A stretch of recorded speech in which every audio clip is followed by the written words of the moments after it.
And we are live. Okay. Good evening and welcome to a special voting meeting of the Exeter Township Board of School Directors. This meeting will be immediately followed by our regular Committee of the Whole meeting. After our roll call this evening, Dr. Meinl will first speak to the administration's recommendations this evening, and then we will allow for public comment. If questions arise during public comment this evening, I will record them, write them down, and then Dr. Meinl will address these questions after everyone has spoken. Okay, so first, if Mr. Fike, if we could have a roll call. Yes. Allison Wilson. Present. Hunter Ahrens. Present. John Fiddler. Here. Dr. Ann Herring. Here. Dr. David Hemberger. Here. Michael Japina. Here. Dr. Sharon McClendon. Here. Puri Miller. Here. Michelle Stratton. Here. All present. Thank you very much. We will move to Dr. Miner and her superintendent's report.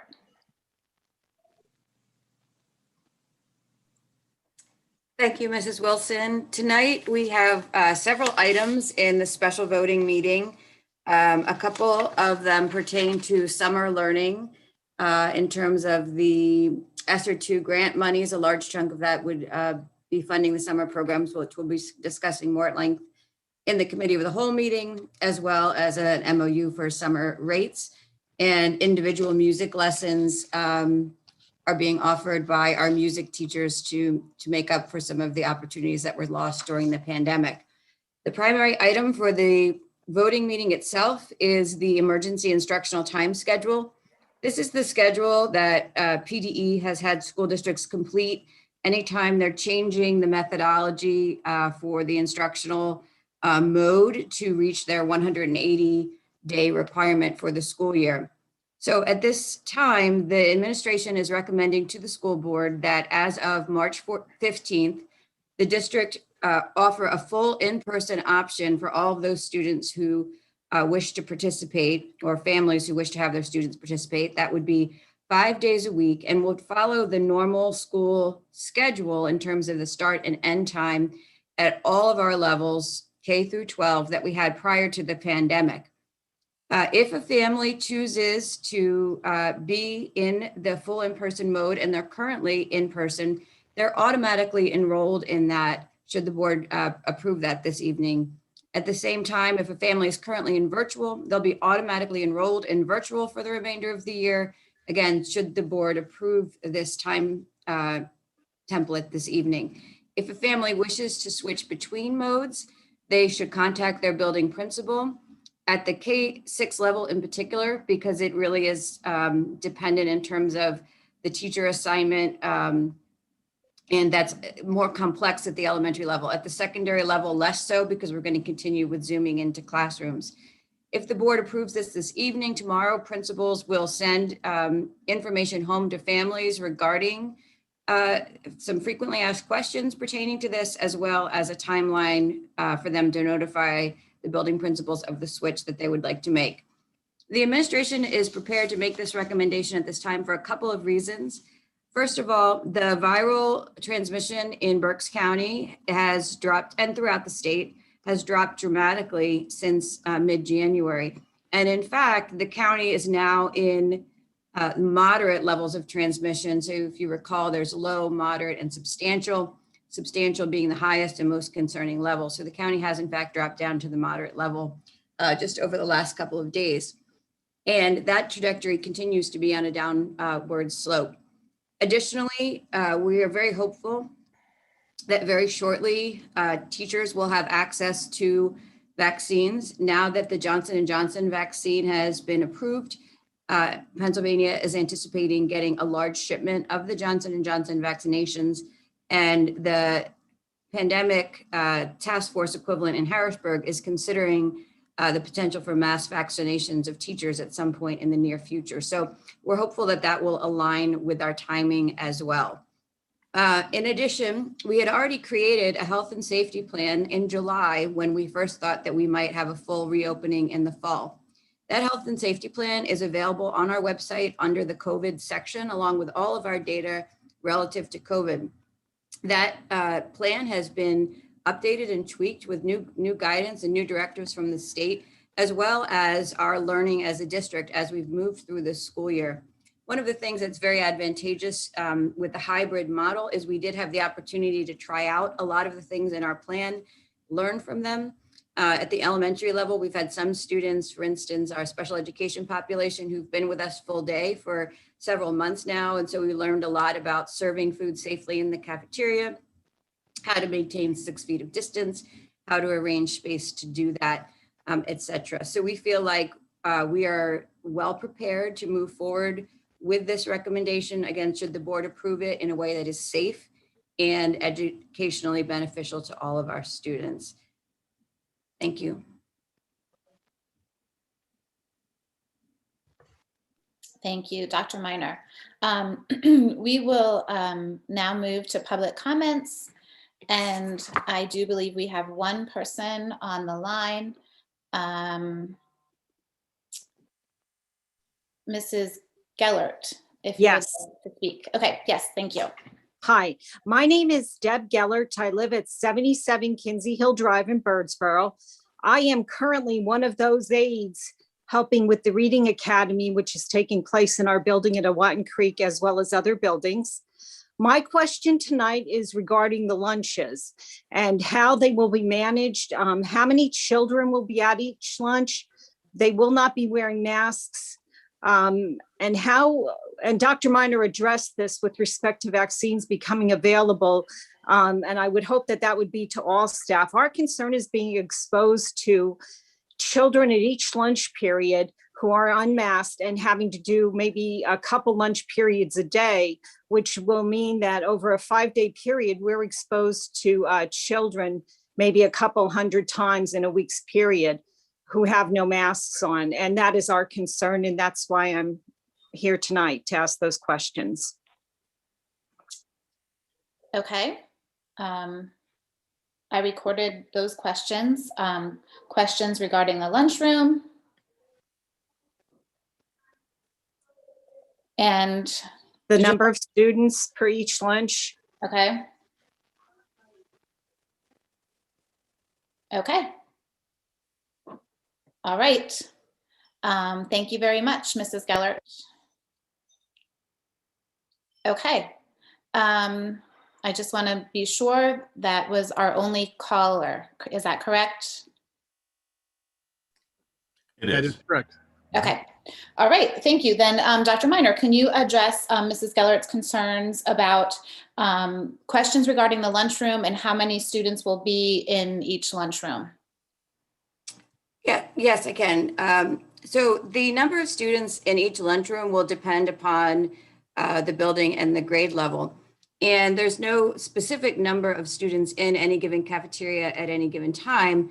The specificity is around the number of students that we can have in a cafeteria or in an auxiliary location. So for instance, the gymnasiums will be used in some buildings as an auxiliary lunch facility.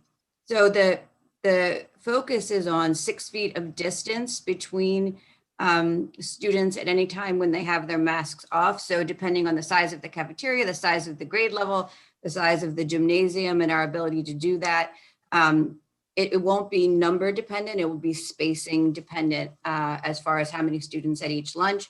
And again, at the high school, when we've been running the hybrid model, students have been eating lunch. At the elementary schools, special education students and other full day students have been eating lunch, and we've been able to successfully keep distance. Of course, these numbers are going to increase, but it's an increase in scale. So we use desks or tables that allow for 6 feet of distance. And again, like I said, auxiliary locations. We work with our cafeteria staff in terms of providing food that students can access quickly and safely as they move through the line, et cetera. So we're quite confident in our ability to manage the lunches safely.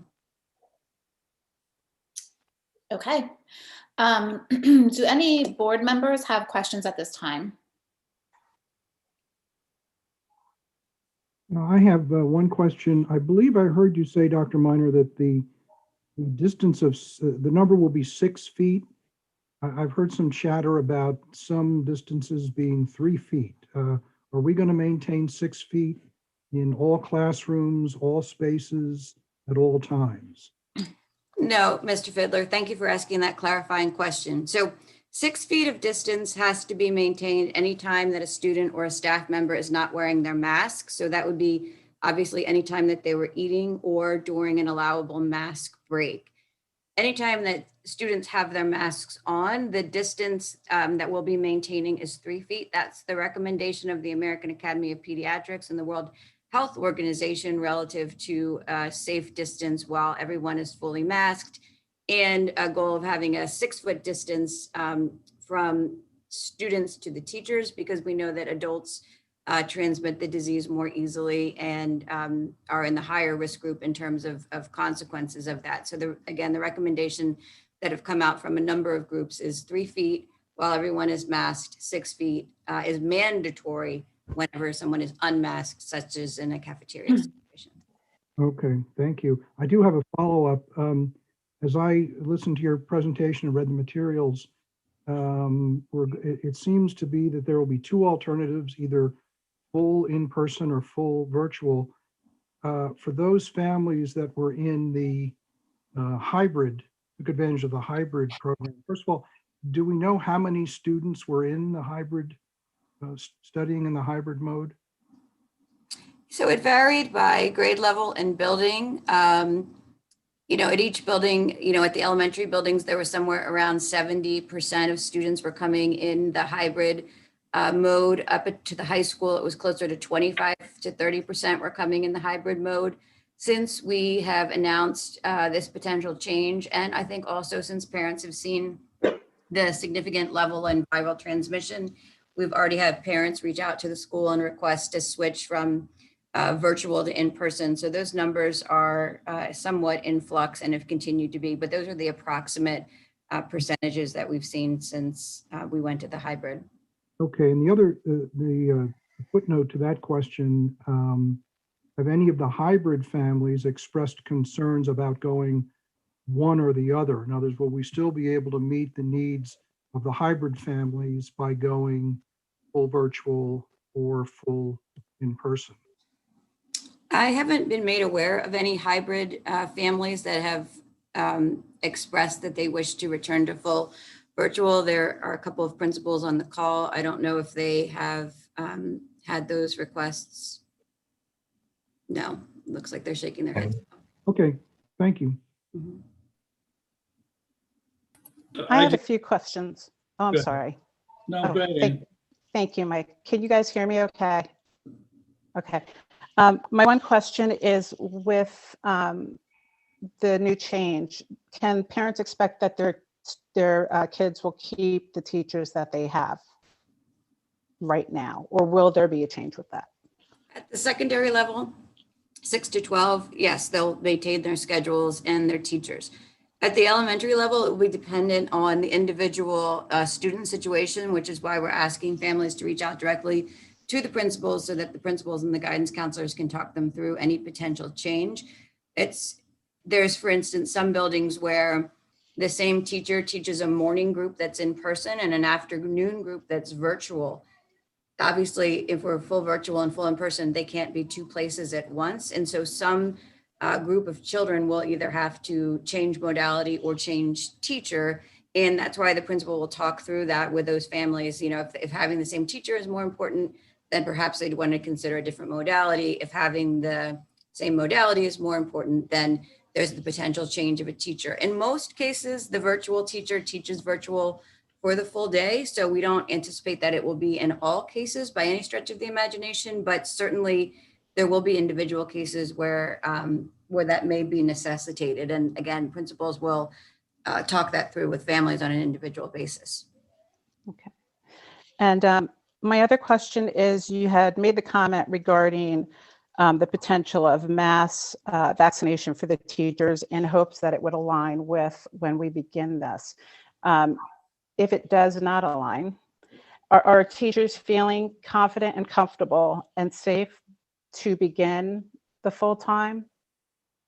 I think, Dr. Herring, that, you can't speak for teachers as a whole, just like any subset of our society. There are individual teachers who are extremely comfortable going back. They'd go back today with or without the vaccination. There's other teachers who are extremely concerned. So, I can't speak for the collective. I think, teachers are similar to any other group of individuals that you'd find. But certainly the ability to get vaccinated, I think, gives people a greater sense of security. Dr. Haller, in her efforts to make sure that when vaccinations do become available for all of our staff, and certainly not just teaching staff, but our bus drivers, our aides, all of our paraprofessional staff as well, that we would be organized and ready to take that opportunity as quickly as it came to us. And in that survey, what she found was approximately 20% of our staff have already received a vaccination, largely because they already qualified for the 1A group. 10% said that they had not and would not be interested in a vaccination at any point.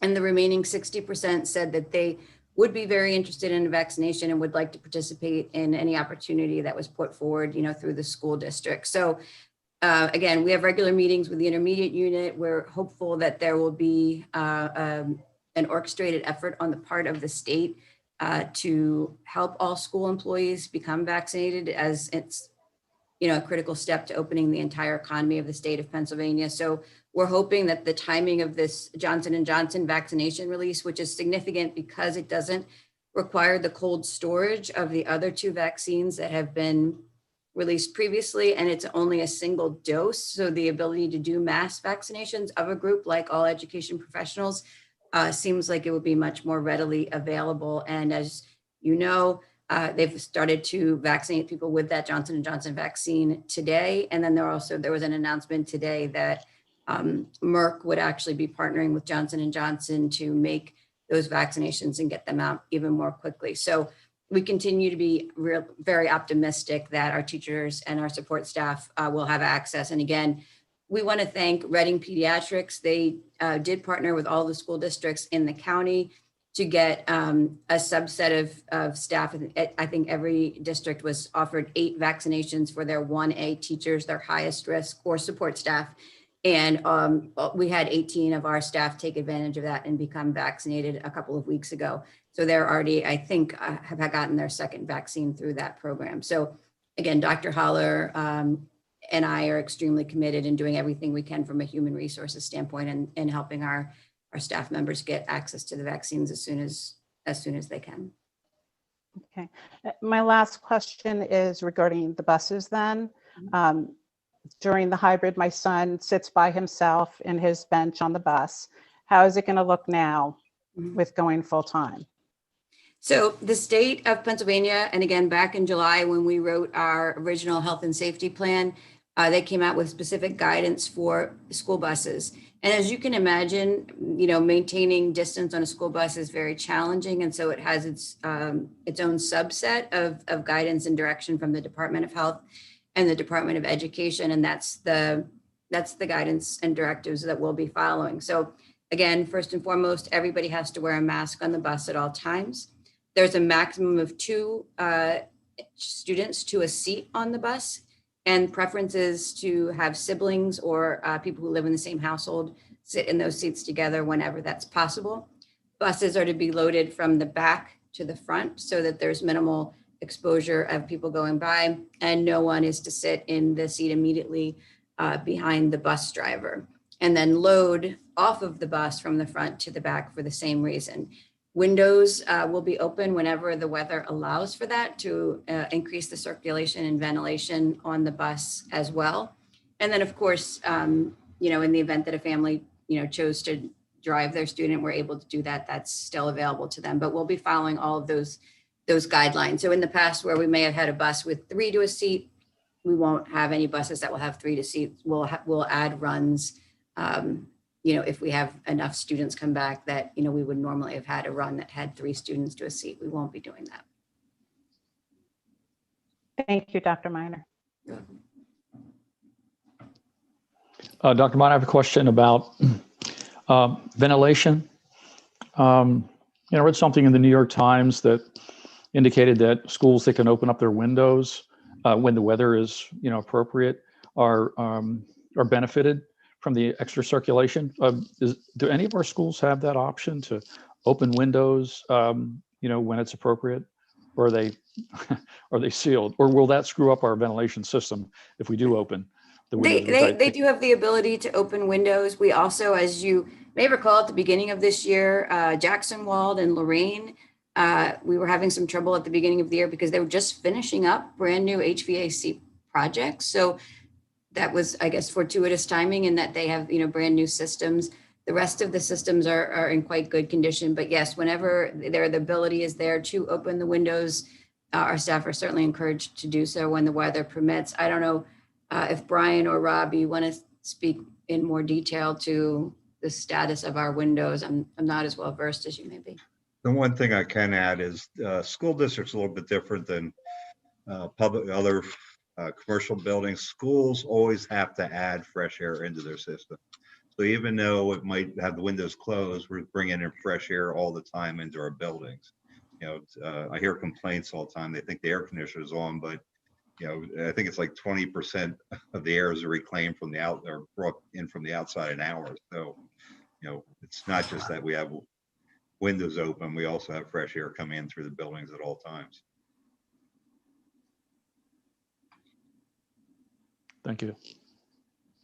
Dr. Miner, I had a question. I'm not sure how quick it will be. I was wondering if you could speak to a little bit about the segregation of duties between teachers who are going to be teaching virtually, teachers who are going to be teaching in person, and if there's going to continue to be any variation between the two for teachers. I'm sorry if you gave a promo to that earlier. I was having technical difficulties, but I'm just hoping you can kind of share some of your thoughts or some of the realities around that.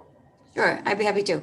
So again, at the 6 to 12, the secondary level, we've been having our virtual students basically live stream into the classroom. Teachers, 2 monitors were purchased for all teachers so that they can be monitoring the students who are virtual while monitoring the students in their classroom. So that will continue. If you're a virtual student, the big change that you may see at the secondary level is just there may be more students in the classroom than there had been prior. In the K to 6, we have gone through a couple of different models.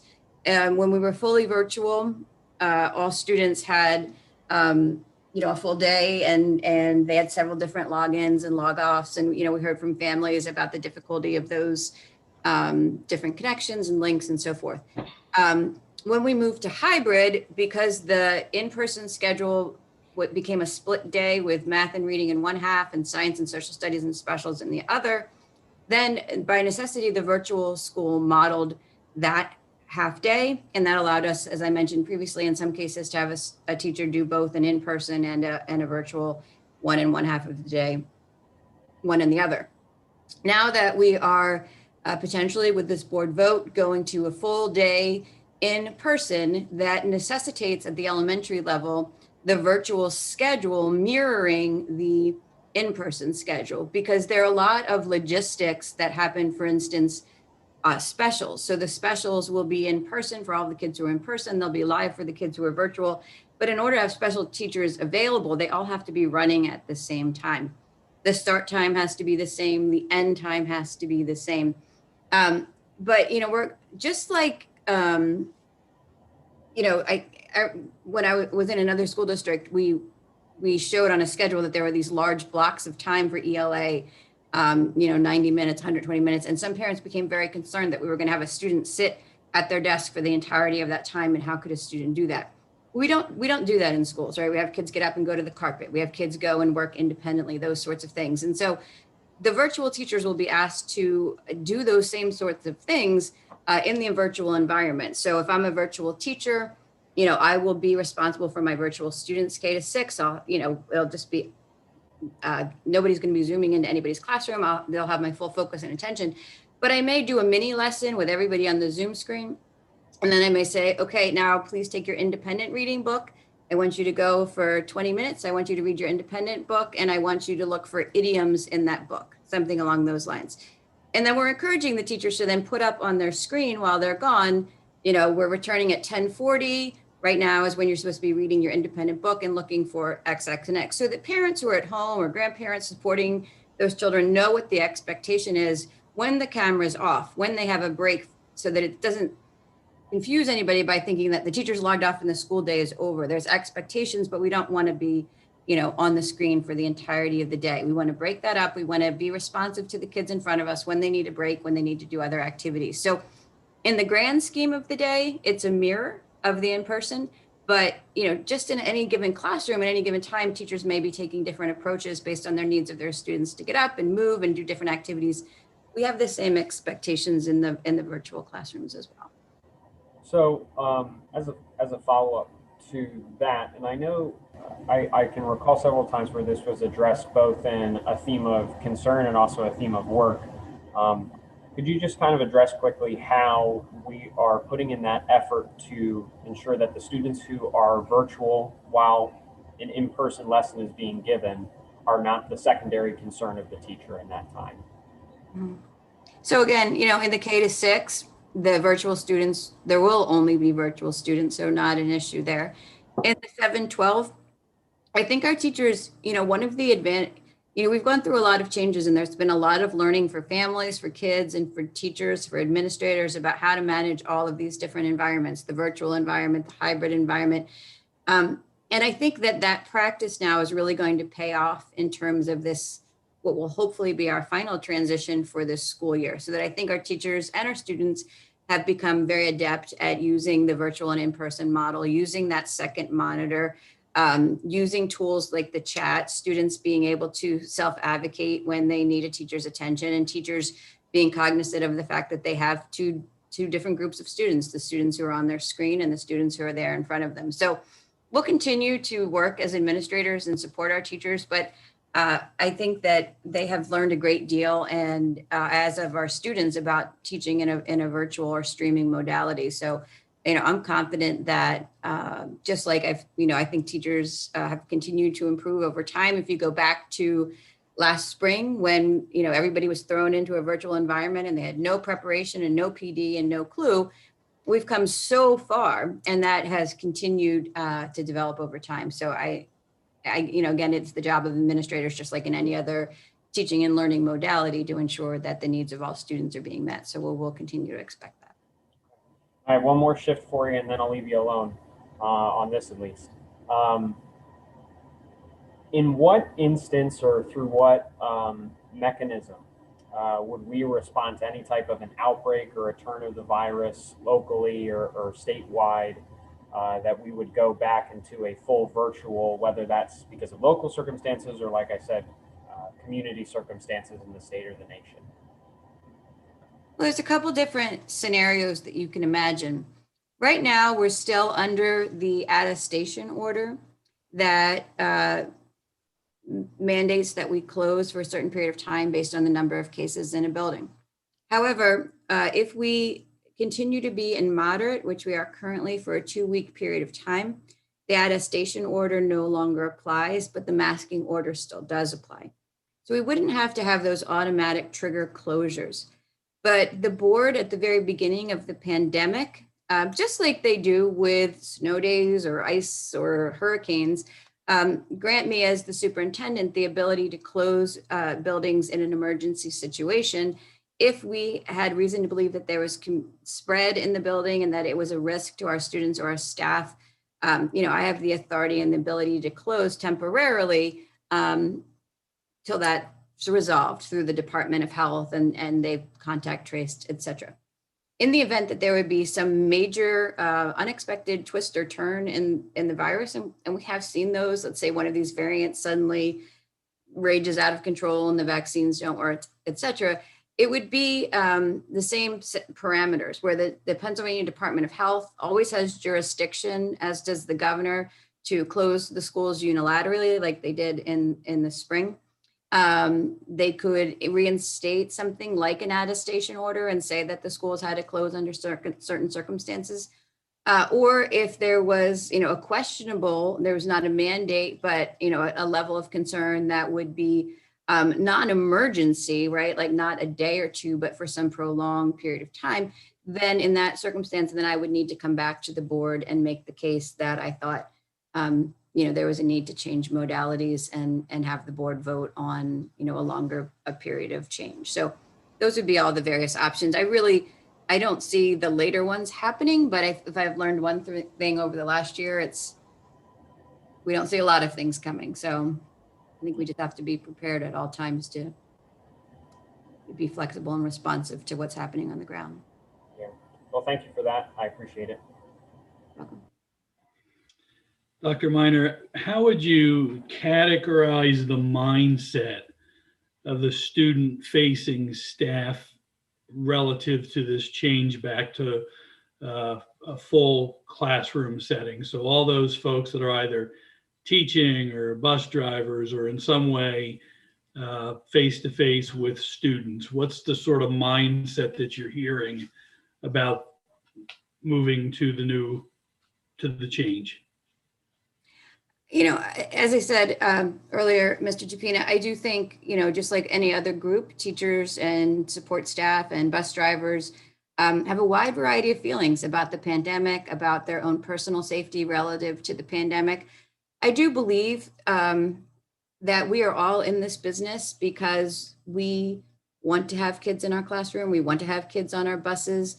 I've often said throughout the course of this, if I wanted to be a cyber charter director, I would be. None of us want to work in that world. We want to work in the world of kids in front of us. I think we all do this work because we're passionate about it. And a big part of that is the interaction that you can only really get face to face. And the pandemic has been really hard on all of us who have made our career choices around that love.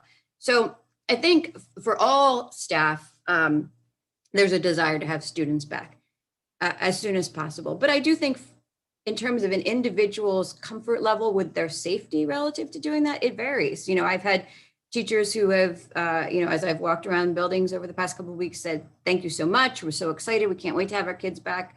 We miss our babies. We miss our students. Like we just, we can't wait. There's a genuine excitement for that. And again, support staff and bus drivers and et cetera. And then there's others, who are genuinely concerned. They're genuinely concerned about their safety. They want kids back. They know how important having kids back is, but they're worried that when you increase the size of a class, the number of kids in a building, that their own personal risk and the risk to their colleagues and the students increases. So I'm very hesitant to characterize so many employees as one collective whole. I think it ranges, but I think at the end of the day, we are all in this business because we want to be in a space with kids, engaging in teaching and learning, or driving them to school safely, or providing them with a good hot lunch. So I think that desire is there. I think the variation is how comfortable people are with their safety. But I think overall, I think we're ready to do it. I think there are individuals who it's going to be a little bit harder for, but even for those individuals, they have had this practice run. If you think about you're an elementary teacher and you've had 10 students in your AM group and 10 students in your PM group, and now you're going to have 20 students. It's really the same 20 students that you were seeing on any given day before, potentially the same viruses, the same kids, but now kind of in that group for a longer period of time. So I think for a lot of people, there's a comfort. They know their students. They know that their students are good at wearing their masks. They trust that their administrators have safe protocols. They know that the school nurses have been doing a fantastic job with contact tracing. So again, I don't want to characterize an entire group of people. I think, there's certainly the gamut of emotions, but I think I can speak for everyone at Exeter that we're here because we want to be with students. Thank you. Dr. Miner, I have two questions and then just a comment. So my first question is why are we, or what was the decision making behind going back on March 15th versus the end of the quarter? So I don't know if everybody could hear Mrs. Stratton. It was quiet, but I could read you in the thing. So I'll just repeat the question if you're okay. So the question was, why did we make the decision to recommend March 15th versus the end of the quarter?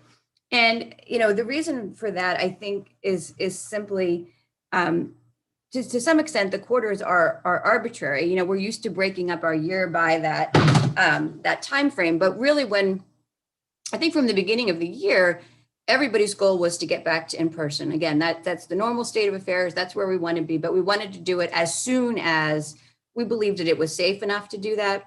And, and that it would confer a great enough educational benefit to make whatever risks still exist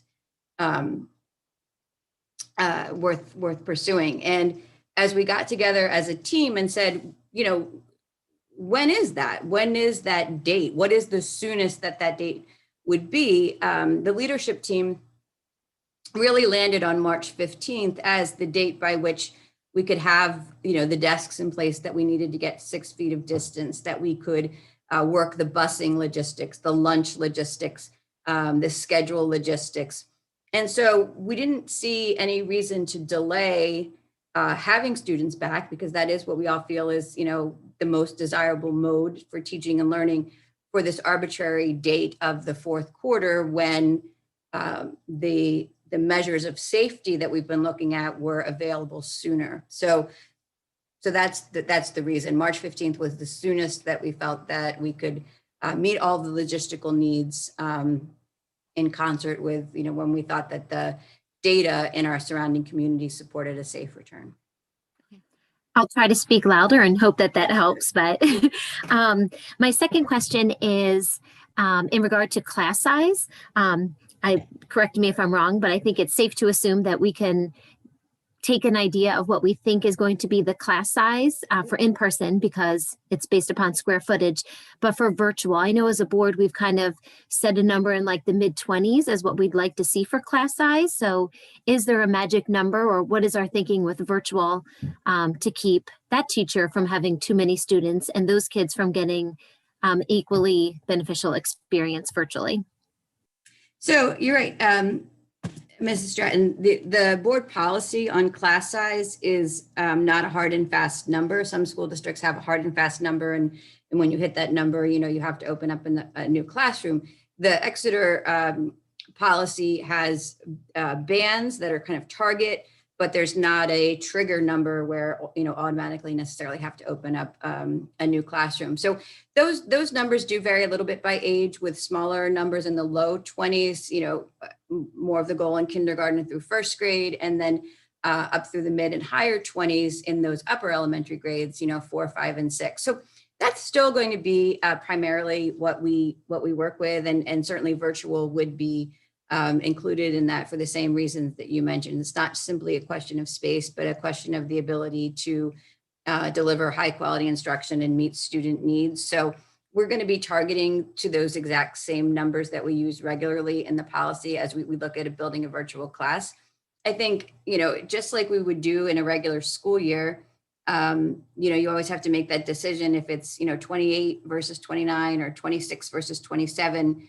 You have to weigh the expense of hiring a whole nother teacher, all those kinds of things against the potential benefit. So that's something that, our team of administrators will be looking closely at. The other thing that can happen with virtual that you can never really do easily in brick and mortar is, if we have, 25 or 26 students and we want that number to be 25, and there's another third grade virtual class where the number is lower, have a conversation with parents about, would you like to be moved, into a different virtual class where the numbers are lower? Again, that whole conversation with parents, what do you value the most? A smaller class size or the same teacher, that sort of thing. So we do have some flexibility to adjust class sizes for virtual families who are willing to do it, to get a smaller class size by placing kids across the district virtually, because we're not bound by the physical plant of the building in a virtual learning environment. So then at this point, I'll give you some leeway. I don't want to say exactly 25, but let's say 27. Do we have classes that are over 27? And if so, how many? Is there a plan to do something about that? Not to put you on the spot, but March 15th is coming. March 15th is coming. And, I went out with my video and kind of gave the community a heads up that, this was occurring, and hopefully, they've pondered a little bit what they want to do. I do think that some things that have come out in terms of the county moving to moderate and other things since my video went out may sway some people as well. So again, should the board vote for this plan this evening, tomorrow morning, the administrators will be sending communication home to all families, asking them to commit to excuse me, not to commit to anything. If they're hybrid, they're already enrolled for in-person. If they're virtual, they're already enrolled for virtual. But if they want to switch, to let the principals know by Friday so that we can do exactly that. Have a count, because we don't know the exact number right now, because those numbers are in flux. In some families, you can imagine if one family has 3 children in an elementary building, that's 3 classrooms that, have just had their numbers impacted. So by Friday, we're hoping that, we'll hear from families who want to make a switch. We'll have a good sense of the numbers. The elementary team will convene with the central office. We'll look at those class counts, and we'll make recommendations about classes that were not comfortable with the size, and we either need to perhaps open another class or combine classes, talk through what our options are. But in this moment, Mrs. Stratton, because we're talking about 1 or 2 making a difference on either end, and there's still families who are making those choices, I can't give you an exact class count tonight, and even if I did, it wouldn't be an accurate reflection of what families will decide by Friday.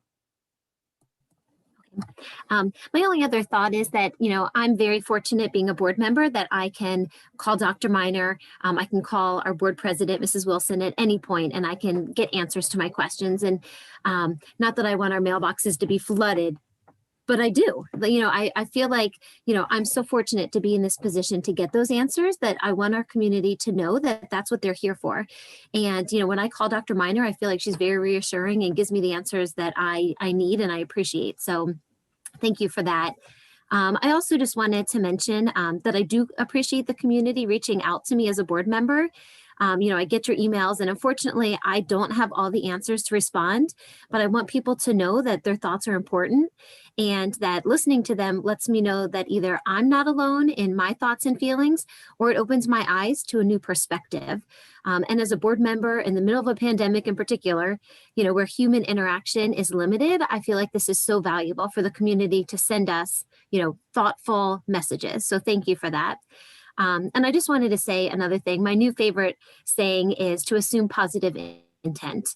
I want everyone just to have more grace and patience, including myself, and just to know that this administration, our staff, and this board are working really hard to do what they feel is best for the students in Exeter. So thank you.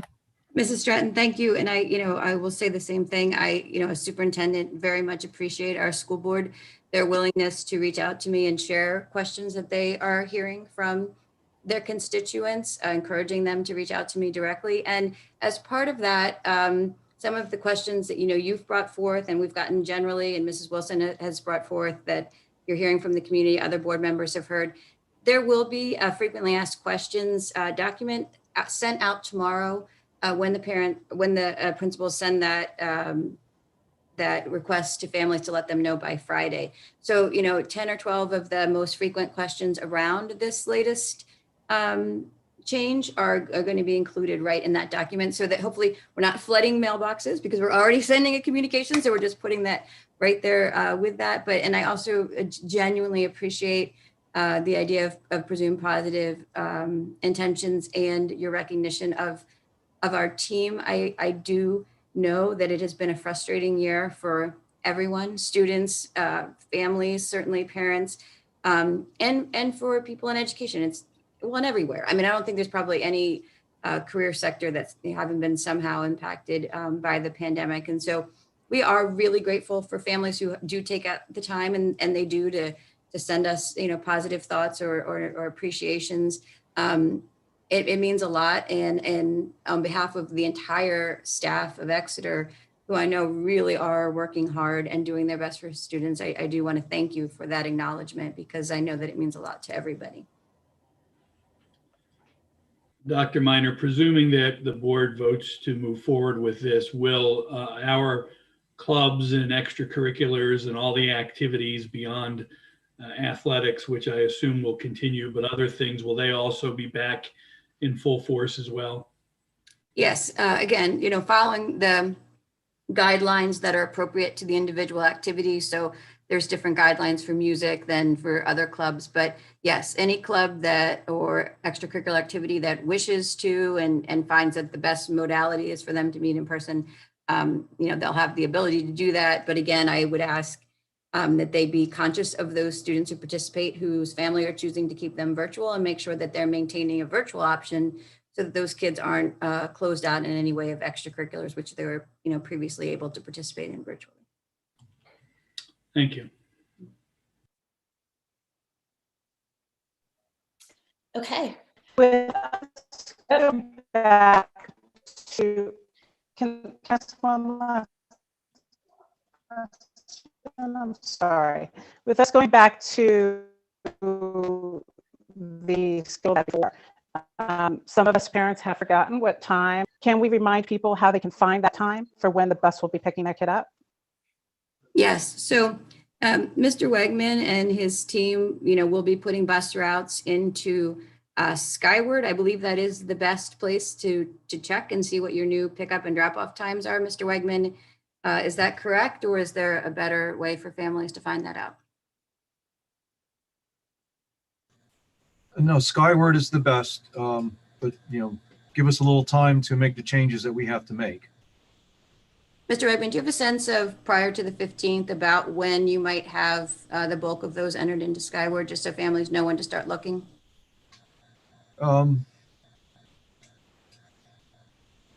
It probably would be about the Tuesday or Wednesday before the 15th. Thank you.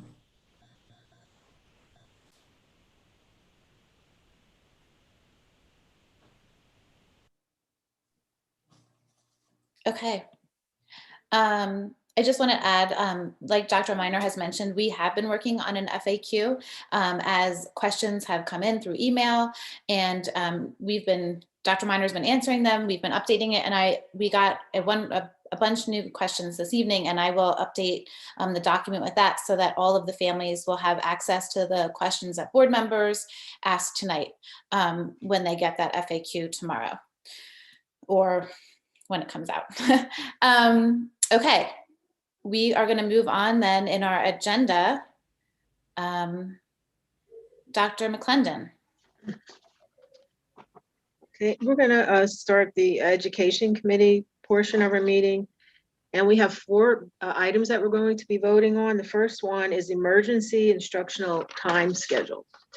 It is recommended that the Board of School Directors approve the revised emergency instructional time schedule for submission to the Pennsylvania Department of Education as required by Section 520.1 of the Pennsylvania School Code. Is there a second? Second. Okay, any discussion? I have some concerns.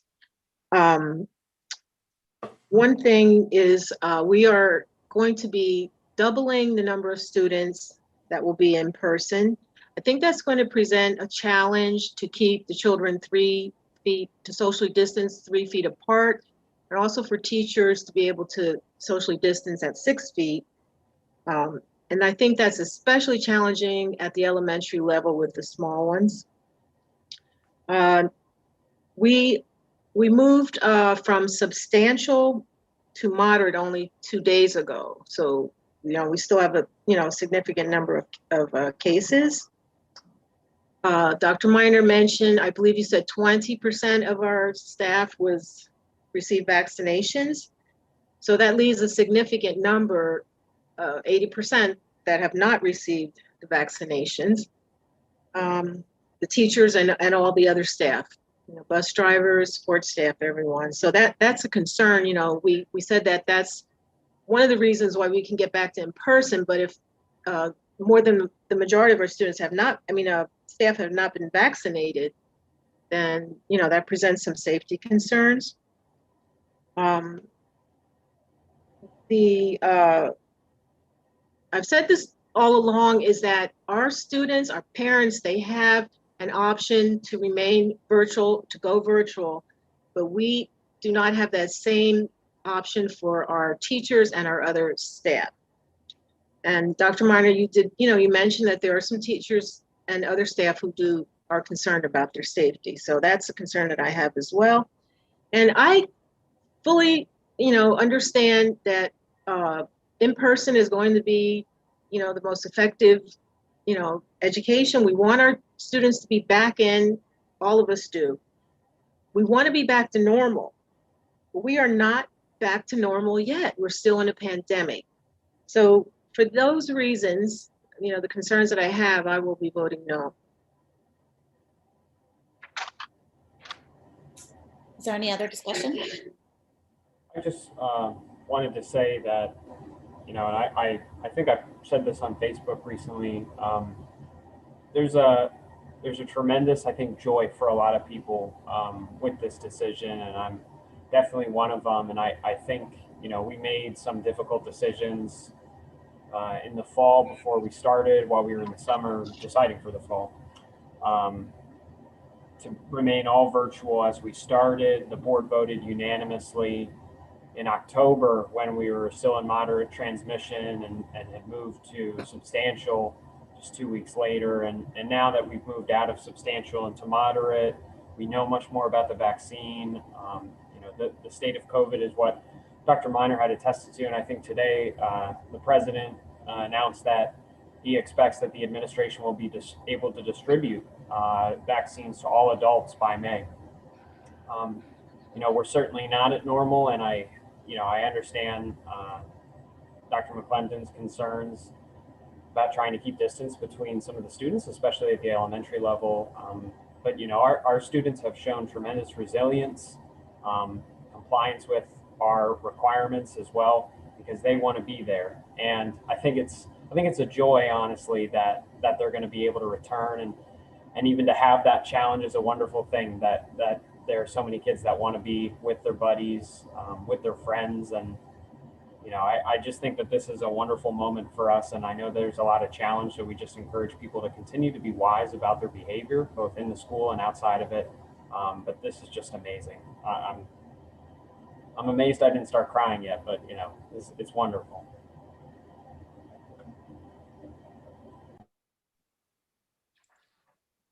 Okay, thank you, Dr. McClendon and Mr. Ahrens.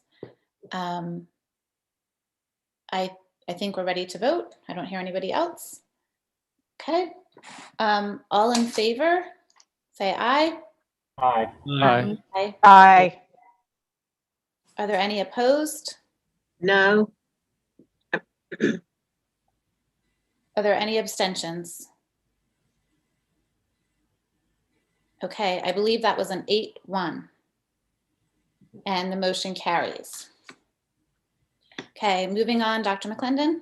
Okay, so our second item to vote for this evening is ESSER 2 grant monies.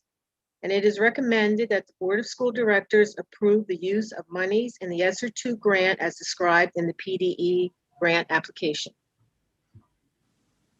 Second. Okay, we have a motion and a second. Any discussion?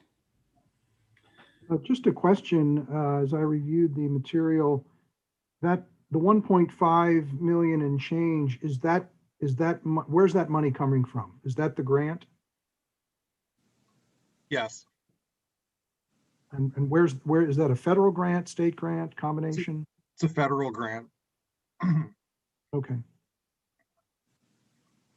And it's part of the whole COVID program? Yes. Yes.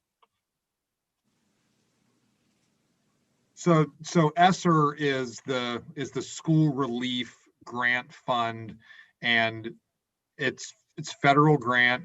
They allotted money to districts initially when the pandemic started, and that initial allocation, Exeter got just over $350,000.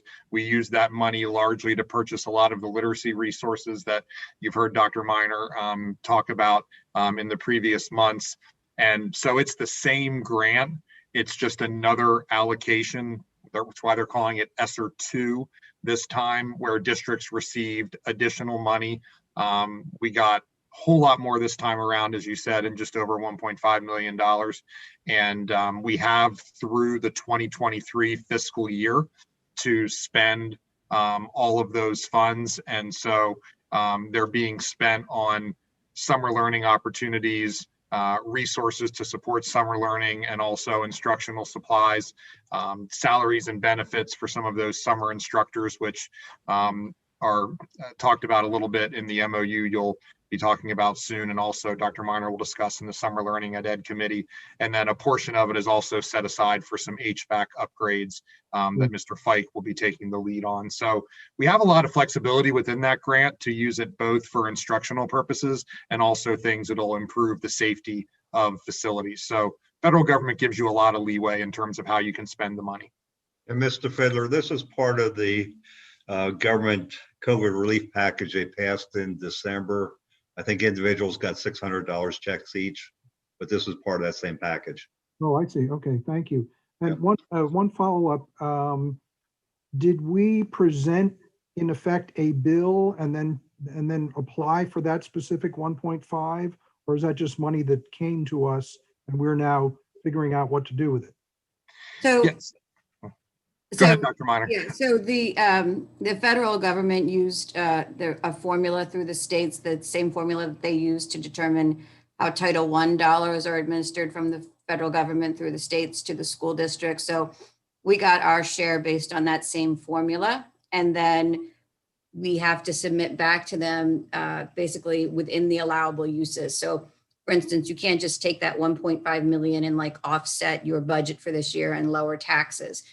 Specific things that you're allowed to spend it on relative to COVID. So for instance, cleaning HVAC systems, purchasing PPE, or making purchases, of instructors and materials to combat the learning loss that would be anticipated as a result of the coronavirus. So basically what we're saying to the board is, we've attached the grant. You can see the big buckets where we're putting this money to approve that usage so that, for instance, in the case of the summer positions, we can begin to post for them, that sort of thing. But then we'll still come back to the board for the individual approvals, like once we hire people to approve those hirings, but just kind of get the ball rolling in terms of starting to free up and use those funds.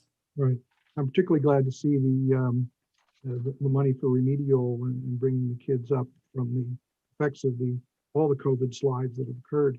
Are we satisfied as a district with the 1.5? I mean, are we thinking, gee, we wish we had gotten $2 million, or we wish we had gotten 2.3 million? I mean, are we satisfied with the 1.5? Well, I don't think there's ever anybody who's not going to wish that they got more money. We got what we anticipated because they used Title I, PSBA and other groups were able to predict pretty accurately what was going to be coming to us. In the event that the very large package that's moving through Congress right now gets passed, then that would be additional funds for school districts. And that could be in the ballpark of $3 million because that's twice the size of the previous package. Right. We don't know for sure, but as you can imagine, a school district like Reading got way more money, but they're way bigger. They have way more poverty, etc. Right. So, there's a lot of variation. If you look at all of the different allocations, you can see that it's posted, but it's based on the Title I formula, which has to do with the size of your district and specifically the number of students that receive free and reduced lunch is primarily how those calculations are made. Great. Thank you very much. You're welcome. Okay, anything further? All right, we have a motion and a second. All in favor, say aye. Aye. Aye. Opposed? Any abstentions? Motion carries 9-0. Dr. McClendon? The third item is music master classes. It is recommended that the Board of School Directors approves an MOU with the Exeter Township Education Association to allow music teachers to offer individual music lessons in lieu of the time they would normally spend preparing for concerts and other musical activities. Second. Okay, we have a motion and a second. Any discussion? Just a question. Did this arise because of the pandemic? I mean, do we do this every year, or is this something that exists because of the pandemic? Mr. Fiddler, this was specific to the pandemic. This was really kind of a forward-thinking idea from our music department. They came, to us as district administrators and said, we don't have concerts this year. We want to make sure that our children are continuing to develop and grow their music skills. So this is something that we would like to offer for this year because of the pandemic, to ensure that those skill levels continue to build and they aren't negatively impacted by no concerts and those kinds of things that would be in a normal non-pandemic year. So we've been really fortunate to be able to work with the music department to put this in place, and this will be a nice benefit for our students for this school year. Okay, thank you. But didn't we just learn that extracurricular activities will continue? So wouldn't that mean that concerts and recitals and things would go on as before? They will, but if you think about the period of time that pre March 15th, when normally our music teachers would have been meeting with ensembles, that by offering these music master classes in the evening, it enables the music teachers to still in person address some of the music skills that they weren't able to address in person in virtual and hybrid formats, because in the hybrid format, specials were virtual. In addition, we're not certain about concerts specifically, just because of the size limitations and the nature of everybody being close together, playing instruments. There's risk inherent to that. So it's uncertain, what will happen with that. But, to Dr. Winter's point, there's already been a lot of time that has passed. And I really want to thank and our music department, because they came forward with this really completely on their own and said, we care so passionately about our students and feel that this is fair. So I think it just speaks to the quality of individuals that we have working in our school district, and particularly in our music department. Great. And Dr. Miner, this is I support it. I just, as another follow-up, if I may, will there be any extra cost associated to this? No. Okay, thank you. Yeah, that's kind of what I was going to say, was this is no extra cost to the district, and it's just sort of a way of sort of reorganizing their time. And I think a very generous reorganization of their time as well, kind of, very altruistically looking at their schedules and see what's right for the kids. I agree. Yes, thank you. Thank you, music teachers. All right, we have a motion and a second. All in favor, say aye. Aye. Aye. Anyone opposed? Any abstentions? Motion carries 9-0. Okay, and the last item for voting is pay rate for the 2021 summer programs. It is recommended that the Board of School Directors approves an MOA with the Exeter Township Education Association to set a pay rate of $40 per hour for certified teachers to teach in the district summer programs for the summer of 2021. Second. We have a motion and a second. Any discussion? I've got a question. In the past, I seem to remember, and I've just been on the board for one full year and a couple of months, I seem to remember a grant or a stipend or some form of payment going to the TIPS program. And if memory serves, it was $25,000. Will that still go forward? Is that included in this? Just want to know how that works. So this particular MOA is only applicable to teachers in the summer who are going to be paid by and through the Exeter Township School District. So that would not include TIPS. We don't pay teachers who teach in TIPS directly through Exeter. However, TIPS may choose to pay their teachers at a similar rate, just so that they're competitive and they don't lose teachers to our program. So this MOA is strictly for people who are going to be paid in our summer programs that are run by the district and paid for by the district. When we do our summer programs presentation in the committee of the whole, you'll see that we're partnering with TIPS, and that our students will come for half of the day to our programs and then be fed lunch and then go on to the other half of the day to TIPS programs. For those students who are invited, and they'll be selected through their STAR achievement score indicating that they have a learning need or a free and reduced lunch status to participate. If they qualify for that, then we would be scholarshiping those students into TIPS. So as part of our grant, then we would be like, be like a paid professional service for the number of students times the tip fee, and TIPS would be paying the salaries of those teachers totally separate and distinct. So therefore, this year, there will not be a $25,000 payment to TIPS.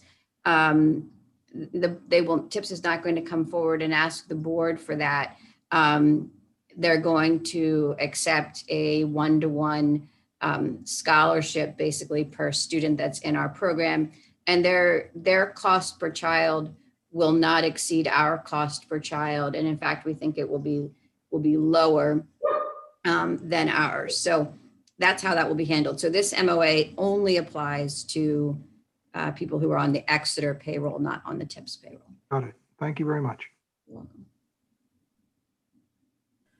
welcome. So Dr. Minor, about that, I mean, so TIPS is listed in this MOU. Was that intentional? And if you're saying it wasn't, I don't think TIPS, Patrick, do you have the MOA in front of you? The second bullet point. Yes, TIPS is listed.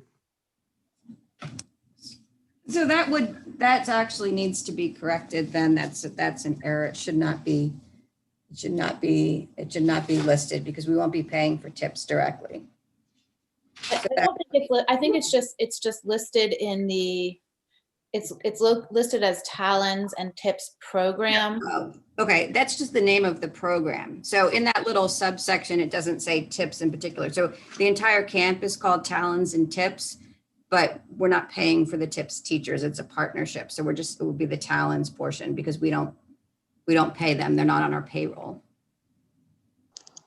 okay, I guess that wasn't real clear to me. I thought maybe Talons and TIPS were two separate, programs as it was. It's the name of the camp to kind of show that we have our portion, which is Talons, and their portion, which is TIPS. But we don't, an MOA with ETA wouldn't extend through TIPS because that's not an ETA organization. Okay. I mean, just so it's clear, I mean, to me, it's a little bit confusing, No, I'm glad that you asked. referencing TIPS in there.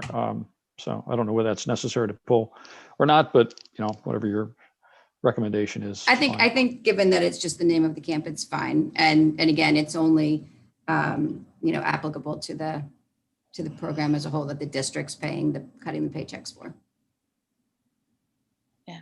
And I think too, Dr. Minor, you had mentioned to me also that Exeter teachers will be working at Talons and, TIPS teachers will be working at TIPS, and there's not a crossover because they're kind of both a full-time job. So it's one or the other.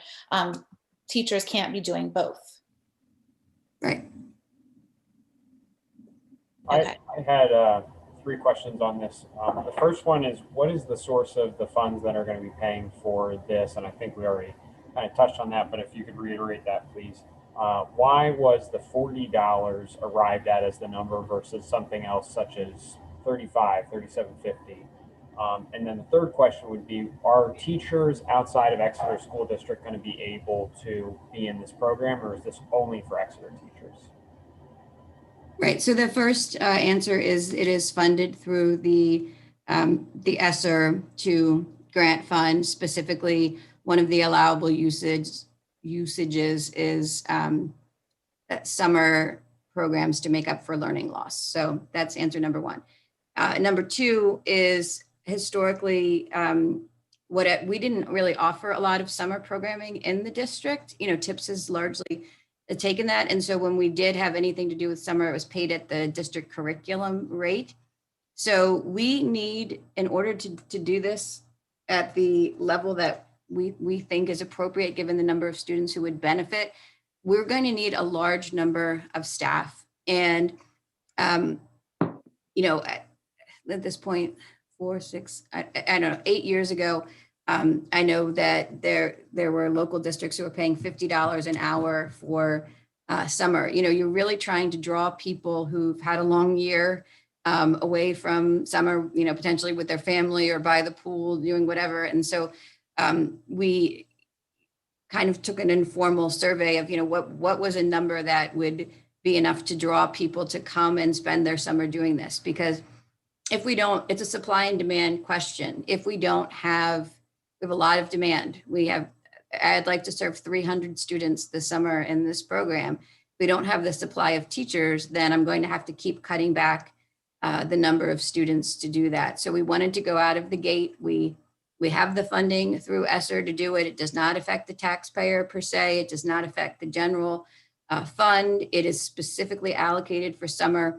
And if we miss a group of kids right now in this summer because we don't have adequate staff, we're not going to have the time again to get them. And so, you know, we felt like $40 was a competitive rate. Plus, every other school district has the same grant funds that we do and the same demand to try to get it done over the summer. And so there's competition even among schools. So our preference will be to hire Exeter staff, but in the event that we cannot get adequate Exeter staff, we will post it to any certified teacher who has their clearances and meets the qualifications. And we may very well need to do that if all the families who will be invited, in fact, are interested and take us up on it. Was there another part I forgot? If you were hiring, did you say if you were hiring teachers outside? Yes. Okay. Thank you. Okay. If All right. If I can just clarify, Dr. Minor, the entire summer program is being paid through the ESSER's grant, correct? Correct. Thank you. All right. We have a motion and a second. All in favor, say aye. Aye. Aye. Aye. Any opposed? Any abstentions? Motion carries 9-0. Okay. If I do not hear any objections, I will adjourn this meeting. Hearing no objections, this meeting is adjourned, and we will continue now with our committee of the whole meeting.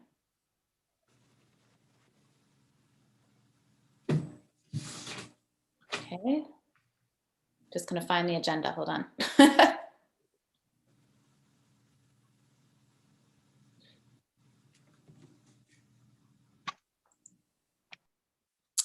Okay, welcome to the March 2nd Committee of the Whole meeting of the Exeter Township Board of School Directors. If you would like to make public comment this evening regarding a topic that we discuss, you will have the opportunity to do so at the end of our meeting. If you would like to do that, please send an email to questions@myexeter.org for instructions on how to join our Zoom meeting later tonight. Okay, we will do a roll call again, Mr. Fike.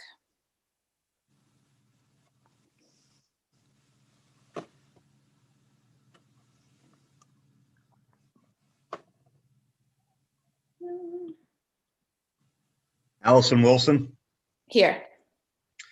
Hunter Ahrens, Present. John Fiddler, Here, Dr. Ann Herring, Here. Dr. David Hemberger, Here. Michael Japina, Still here. Dr. Sharon McClendon, Here, Uri Miller, here, Michelle Stratton, Here. all present. Okay, thank you. Everyone can see that our minutes from February are attached. Does anybody have anything they'd like to discuss about the minutes? Okay, then we will move on to the Education Committee, Dr. McClendon. okay, so the first item that we have is a special recognition for one of our teachers, and this is Jen Dorta, and Dr. Winters is going to make that recognition. Thank you, Dr. McClendon. Very, very proud to announce that Mrs. Jen Dorda, our physical education teacher at Rifton, has been selected as the Lancaster, Lebanon, Berks Society of Health and Physical Educators Elementary Physical Education Teacher of the Year. And this is the second year in a row that Exeter Township School District has had the winner of this honor. And we are really, really proud of Jen. We appreciate her hard work, her dedication to the students of Rifton. Definitely congratulate her on this honor. Jen is with us this evening on the Zoom call. And Jen, on behalf of the district, thanks so much for all your hard work on behalf of kids and for, representing Rifton in the district so well. We're so very impressed. Is there anything you'd like to share? Hello, I just want to say thank you for honoring me tonight. I do believe in the pandemic, the health and physical education component is extremely essential, and just trying my best to be creative and get the students moving virtually. I've gotten to know a lot of them, and I am excited to see them in person in a couple weeks. So thank you. Thank you, Jen, and thanks again for your hard work and for the great job you do for our students. Thank you. Congratulations. Yes, congratulations, Mrs. Dorda. That is quite an honor, and for you and also for our school district. So thank you. This second item will be a discussion item by Dr. Minor. She's going to talk about the summer 2021 learning opportunities. Dr. Minor. Thank you, Dr. There's a PowerPoint, if Mr. Calamita could bring that up.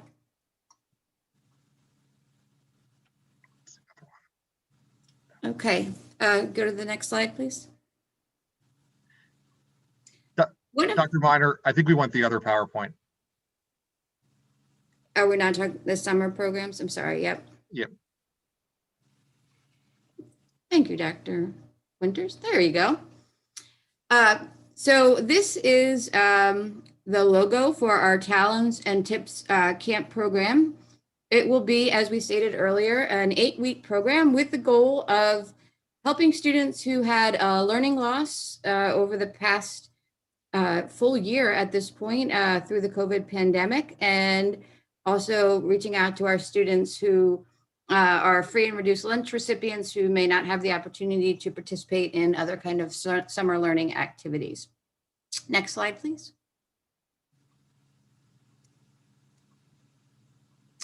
Some bullets for what this program is all about. As I said, it will be 8 weeks of summer learning to support students impacted by COVID-19 and the related learning loss. It's an exciting partnership with TIPS. As you know, TIPS has been offering summer programming in our community for many, many years now. And we recognize that this summer program that we can offer, because it is grant funded, it will not be here forever. It will be here this summer. Hopefully it will be here next summer. But beyond that, once the federal grant money goes away, it's likely that this programming will go away. And we want to make sure that TIPS lives on beyond this program and is still available to our community after these federal grant funds are no longer available. So we thought it was very important to capitalize on what they've already been doing so well and make sure that that continues into the future. As was mentioned previously, this is fully funded through the ESSER II COVID relief grant. That's federal government monies and was distributed much like the individual checks were earlier this winter, and by Title I basis, as we already reviewed. The programs will be instructed by certified teachers, Exeter teachers to the extent that they're available, but we will extend it to other teachers if we need to. The program will include transportation to and from home, as well as transportation to and from TIPS in the midday. And you'll see in the overview, transportation for any field trips that the campers take.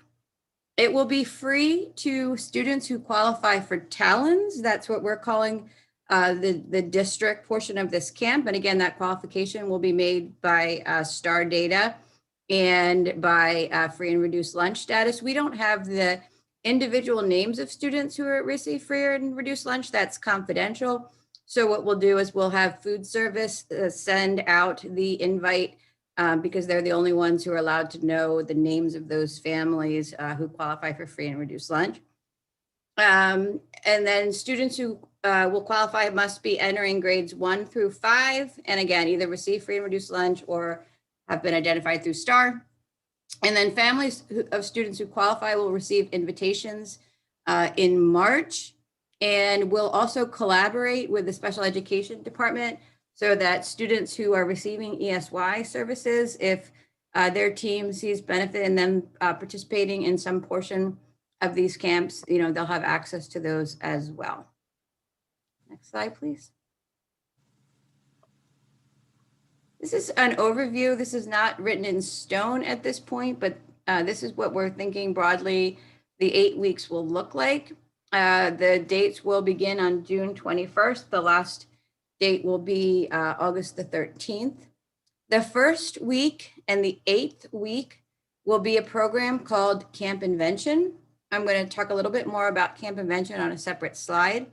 And then the 6 weeks in the middle will be focused on reading, on getting outdoors and exploring nature, and general PE style fun outdoor activities, games, that sort of thing. We want to make sure kids are getting out, getting exercise and fresh air as part of this. In the middle, again, we'll be feeding lunch to those students, and then they'll go to tips in the afternoon, and then half the students, the reverse will be true. They would go to tips in the morning and then come to our buildings in the afternoon for those programs. And then we're hoping that on Fridays, we'll be able to arrange field trips, particularly focused on local historical sites and cultural sites. So perhaps the Reading Public Museum, the planetarium, if they're open, depending on COVID, the Daniel Boone Homestead, those sorts of things for Friday field trip. Next slide, please. So Matt Hathaway was invited to be on. I can't really see if he's on right now, but is Matt on? Yes, Dr. Munner, I am on. Great. So I asked if Matt Hathaway would come on and just take a minute or two to talk a little bit about what this will look like with tips. Sure. Thank you, Dr. Munner, and thank you to the board. Dr. Munner and I talked a while back, and right away she expressed an interest in helping our community to bridge this gap, specifically the new gap caused by COVID. And she particularly wanted to put a focus on those impacted the most greatly by COVID-19. And she had a mechanism to do that through school data and also access to free and reduced lunch. And it was a natural partnership for us because in our way, we've been trying to provide that sort of service through the summer. And from the very beginning, she came to us with a concept, and I was trying to figure out what we could do to support her. And what I found over the years is that summer really shines a light on the gifts of your community. And the one thing that I thought that I could do to bring value to this conversation was to connect Dr. Miner and myself and our team with the National Summer Learning Association executive team who came to present a few summers back at the Antietam Pool. And a lot of takeaways from that meeting have kind of shaped this direction that we're going. And what I took away from that meeting was that there needs to be a real balance over the summer so that the programming doesn't feel punitive. And in order to accomplish that, what we're trying to balance here is an academic need, a physical need, and also a mental health need. And the idea of a full day program, we weren't sure how many would be excited in these schools, so we thought we could balance it out. And the role that TIPS is going to play in this is going to be in partnership with the township parks. And so the children will be outside, be in small groups. We're actually purchasing sit-a-pons so the children can be more spread out in the park. But then we also hope to tap into the resources of our community, offer karate classes, offer yoga classes, offer whatever local organizations are willing to support this effort. We will honor that it is going to be taught by certified teachers. And it is very important to us. And just to clarify from before when you were talking about the MOA with the teachers union, it's always been important to teachers in the parks to honor those rates. So we will be matching those rates. It's just that MOA was specifically for your payroll department. So we will also be, with your approval here tonight, increasing those rates to that $40 an hour. And just like always, we are going to be creating a cost per child to participate in our programming. So I am very excited about this opportunity. I think like never before, there's a need to try to reach our children over the summer, and in partnership with the district and in partnership with the township, I think we can provide a service like no other. And just today, we received a call from PSEA who would like to do a feature on our idea. So I think we have a lot of possibility here as long as we keep our heads together. Thank you, Mr. Hathaway. We really appreciate it, and we're excited for the partnership as well. We think it's going to take the knowledge that TIPS brings of our community and their longstanding partnership and combine it with our school resources to really deliver something very, very special for our students. Next slide, please. As I mentioned at the beginning, week 1 and week 8, it says week 2, but it's 2 weeks of Camp Invention. So it'll be week 8 for the people who are participating for 8 weeks. Will be a program called Camp Invention. Camp Invention is run by the National Inventors Hall of Fame, and it's a camp that focuses on STEM skills, and it really gives kids a chance to do all kinds of amazing things, from taking apart a robot and rebuilding it, to learning deeply about some concept of science, to exploring the natural world. Camp Invention is typically run as a 1-week camp. Many school districts have this camp, and it's open to all students. We recognize that our community at large may be interested in Camp Invention, even if their child doesn't demonstrate an academic or financial need that would qualify them for the Talents and Tips program as a whole. And so these 2 weeks, the week of June the 21st and August the 9th, will be open to all Exeter students entering grades 1 through 5. For the students who qualify for the Talents and Tips program, they'll be scholarshiped into the Camp Invention weeks. For families who they don't qualify, but they still would really love to have their child participate in this, they can participate at the regular Camp Invention rate, which is $255 per week. And that's for a Monday through Friday camp from 9 to 3:30. And families can choose, to participate in one camp, or both camps will be running 2 different topics, so that if a family, really loves it and wants to come twice, they can do that. Or if the June camp doesn't work and they want to come to the August. But we thought, because this is such a fun, exciting opportunity, we wanted to make it available to a broader spectrum of our community. We do have a short video, just 2 or 3 minutes, about Camp Invention that we would like to share at this time.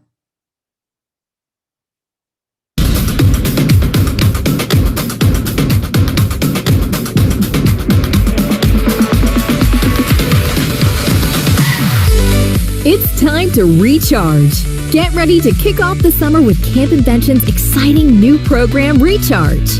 It's fun, easy to implement, and will ignite your students' passion for invention education into the classroom and beyond. Let the races begin with Road Rally. Campers enter a vehicle design lab and apply nature-based discoveries to create morphing vehicles using pulleys, propellers, and hydraulics. They modify their vehicles using biomimicry, then engineer ramps, tunnels, and other obstacles for a super road rally. Watch children launch their passion for physics with Duck Chuck. Campers travel the globe and put trajectory and velocity to the test by building a custom device to launch their international ducks back to their home ponds. As children test their devices, they explore entrepreneurship and create an exciting marketing campaign to promote their final duck chucking device. Big ideas come to life as your students become entrepreneurs in Open Mic. Hall of Famers offer inspiration as children reverse engineer a wireless microphone to learn about sound waves. Following the Camp Invention design thinking process, they ideate and prototype their own breakthrough invention. Campers discover the power of patents and trademarks as they step up to the mic to deliver their own unique, powerful pitch. Harness the power of the sun and nature with SolarBot. Campers explore circuitry, energy, sustainability, and the science of sound as they make and adopt their own solar-powered robotic crickets. They create customized habitats and build their own DIY musical wings for a grand finale chirp-off. Recharge is the most flexible camp invention program to date, working in both traditional in-school and virtual at-home environments. Backed by our peace of mind promise, parents who are unsure if they will want an in-person or at-home program can register now and switch their camp experience selection up to 6 weeks before camp. For further peace of mind, Recharge has been tested for over 1,600 hours in both socially distanced and virtual classrooms, and aligns to national and state standards, as well as next-generation science and Common Core standards. This year, one decision is easy: partnering with Camp Invention to make the most of your summer as you unlock your students' passion for invention. Let's start planning your 2021 Camp Invention program today.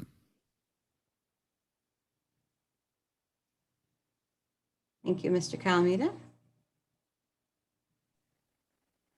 Okay, next slide, please. Is that the final slide, Mr. Calamita? I think it is. Okay, thank you. If you can close that, that'd be great. So that's the conclusion of our overview of the summer program. Thank you, Dr. McClendon. Well, thank you, Dr. Miner, and your administrative team. You put together a wonderful summer program. It looks very exciting and fun for our students. So thank you for that. And the final item on the agenda for our education committee is the 2021-2022 K through 8 schedules. And Dr. Miner and the building principals will be discussing that. Dr. McClendon, mind if I ask just a quick question on the summer learning opportunities? Yes, go ahead. I just wanted to know if there were any volunteer opportunities associated with that.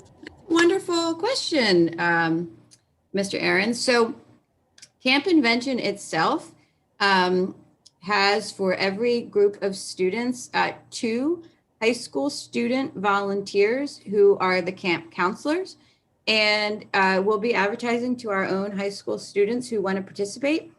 Through their participation, they earn 40 volunteer hours. They get a letter from the National Inventors Hall of Fame that details what they did as camp counselors that they can use in resumes or applications to college, as well as use for their volunteer service hours that are required by the district. So we're super excited. We know that our young students like to see their older fellow students in these kinds of situations. So that will be for sure a part of Camp Invention, and then we'll be exploring other opportunities throughout the remainder of the 6 weeks. But that is a built-in element of Camp Invention itself.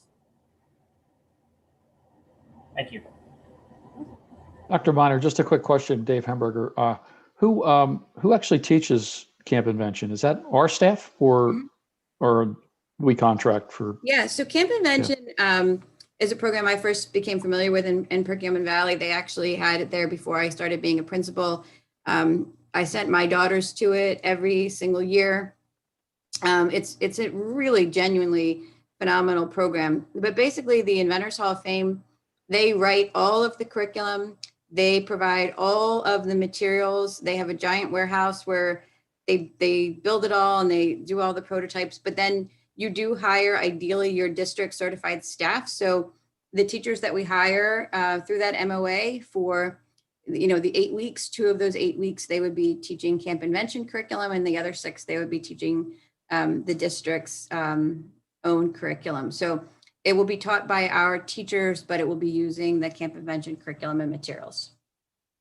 And it looks like some of it's virtual too, correct? It can be if families they want to participate, but they don't want to bring their students in. And that, if they do choose the virtual camp, that would be taught by the National Camp Invention teaching staff, not Exeter staff, because we just, don't have the scale to make that work. But we did want to extend that to families who, wanted something like this, but did not want to come out in person. So in that case, they'll be taught by the national teaching staff for Camp Invention.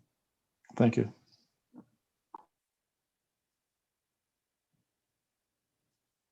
Okay, is there any other comments, questions? Okay, so if not, then Dr. Miner and the building principals will talk to you about the 2021-2022 K through 8 schedules.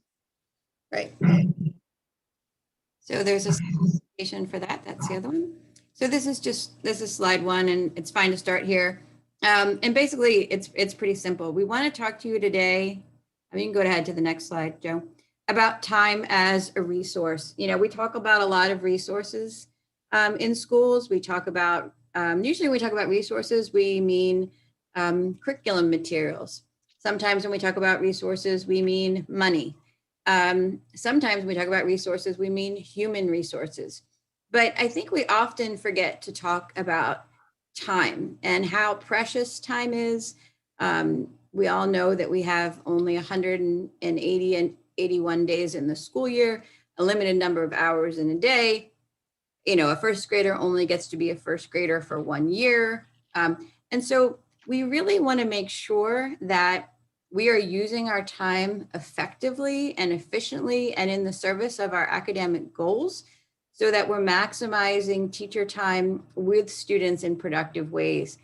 And in order to do that, you really have to take a whole scale look at the schedules and say, are they serving our goals and our students' needs? And as a team, we took a look at those.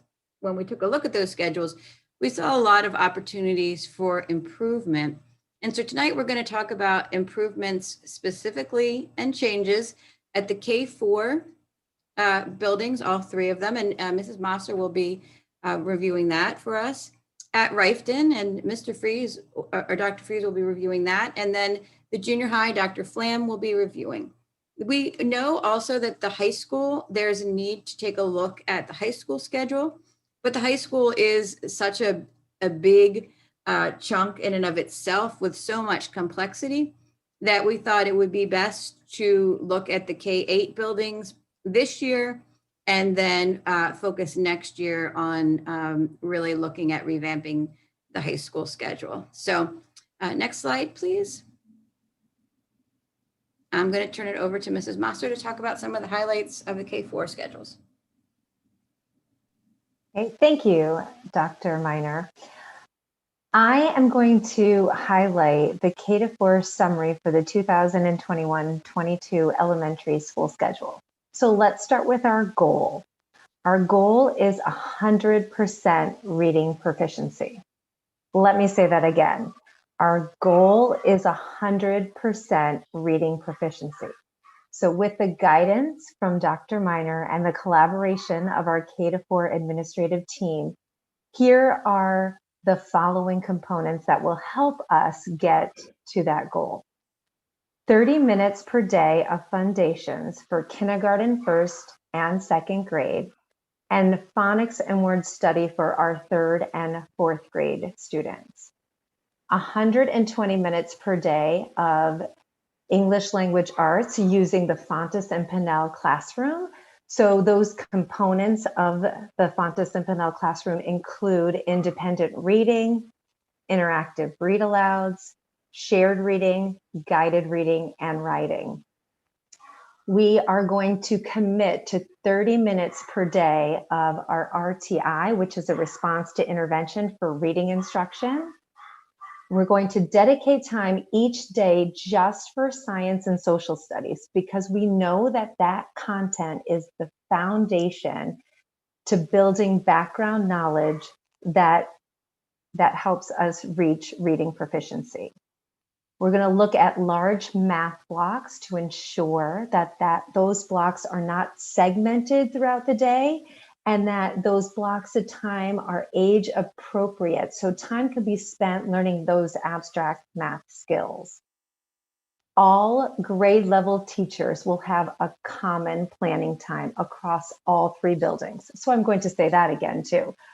All grade levels will have a common planning time across all 3 buildings. We truly value teacher collaboration, and we know that time is so valuable, not only within our buildings, but across all 3 buildings. So therefore, all 3 buildings will be using the same schedule to ensure equitable time spent on subject areas between the building. This will instill that teacher collaboration. It's going to honor smooth transitions for our students who move around our district.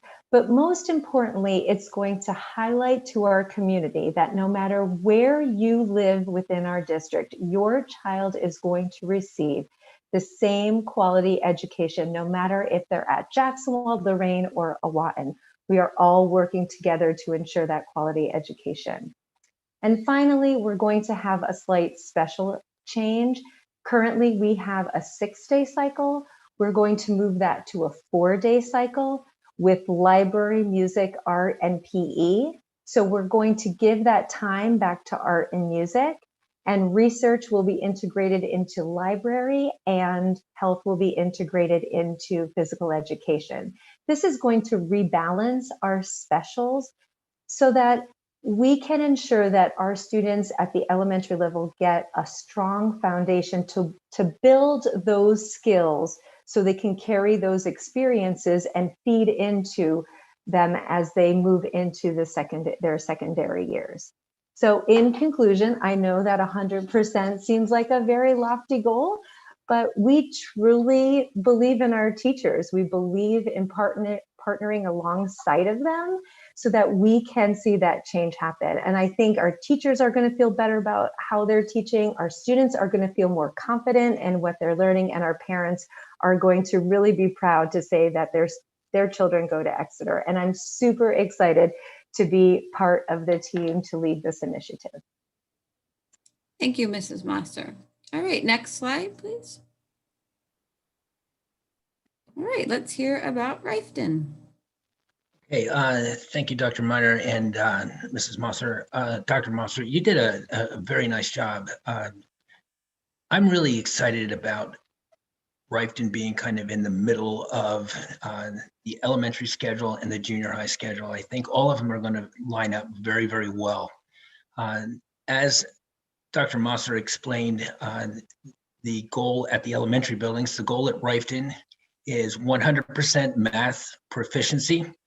That's something that I really feel that our building can do. We have just terrific teachers at Riften, and we are very lucky to have our students come from 3 very terrific elementary buildings. So it will certainly be interesting to follow this process over the next several years. I think that this will be a very good schedule. So just to summarize what the schedule looks like at Riften, 5th and 6th grade will follow the same type of schedule. That will be for the first time in 17 years. We've always had a 5th grade and a 6th grade schedule that have been just a little different, but now in our building, it'll be the same type of schedule. We'll have 90-minute English language arts block each day, a 90-minute math block each day with first in math and guided math groups built in. That will actually be exciting. We've never had guided math groups built in before. I think this will be a very strong benefit for our students and our teachers. And it'll give our teachers an opportunity to work with those students that need a little extra practice or need to get to that next level. So this is actually very exciting. We'll have 45 minutes of science and 45 minutes of social studies each day. Right now at Riften, we have a 70-minute block and it's done by semester. So 45 minutes of science and 45 minutes of social studies each day will truly help with consistent learning in our classrooms. We'll have 4 specials: art, music, library, and phys ed. Just like at the K4 buildings, they'll have a 4-day cycle. Riften will have a 4-day cycle now. We've had an 8-day cycle in the past. We'll be going down to 4 days. I think that's going to be a very big benefit for our students that come from the elementary buildings. They won't have to won't be such a hard transition. They'll they'll be very used to a 4-day cycle when they come to Riften. So that's a very good thing. There'll be collaboration with Melissa Crotty in our music department on building the foundation to best ensure vitality of band and orchestra at the secondary level. We've been very lucky over the years to have some very, very strong students in music. And we have a very strong music department here at Exeter, as well as in our building at Riften. And we're looking forward to continuing that process and getting our students ready to perform at the next level when they go to the secondary level. So it's a very good program. This is probably the thing that I'm most excited about. Teacher pairs will now share students with one focusing on humanities, English language arts, and social studies, and one focusing on STEM, math and science, to maximize both teacher talents and shared knowledge of student needs. So what's going to happen now is you'll have anyone that is teaching English language arts will teach social studies, and they will be able to mix some of the curriculum up a little bit so that social studies will be able to be taught a little bit in English language arts, and we'll be able to look for those same skills in social studies. So I think we're going to see scores go up. I also think that we're going to see our students getting a very strong education at Riften. And then math and science in terms of STEM. We've been lucky to have a good STEM program at Riften. Now math and science and the teachers teaching the same subject, I think will be also very good. All of our teachers will have common planning time. Our specialists will have common planning time. So it's a very easy schedule to follow. I think it'll be easy for teachers, for students, for parents. And, for example, when one teacher is teaching ELA, and as I said, they're in pairs. So when one teacher is teaching ELA, the other teacher is teaching math. And when one teacher is teaching science, the other teacher is teaching social studies. It's a very easy schedule to follow. And finally, RTI will utilize the ALEX Math to create individualized learning paths for students to enrich and to fill in unique skill gaps. The ALEC program is a computerized program to enrich students based on what the student is ready to learn. So this is something that we're also looking forward to. So we have the ALEX Math program, we have our First in Math, our guided math. We're going to be in very good shape, and we're going to work very, very hard to hit the goal of 100% math proficiency at Riften.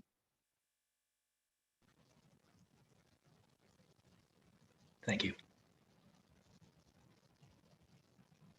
Sorry, thank you very much. We'll move on to the junior high schedule and Dr. Flam. Good evening, everyone. As you know, we have a goal of achieving 100% graduation rate with our students. And we believe we'll be able to accomplish this best by moving away from our current 17-period schedule to a more traditional 7-period schedule with 50-minute periods. In 7th grade, we're looking at 1 period designated for each of the 4 core content areas: math, English, science, and social studies. 1 period of every other day phys ed combined with health or phys ed wellness, and then every other day reading opportunity for all students. We'll have 1 period designated for a 4-course rotation of art, family consumer science, technology, and medical detectives, and another period designated for music and computer applications, which is in the schedule currently. Students who elect to take a full credit of music there do not take computer applications. Students who take a half credit of music take that and the computer applications. And students who do not join a performing music group take a general music class as well as the computer applications class.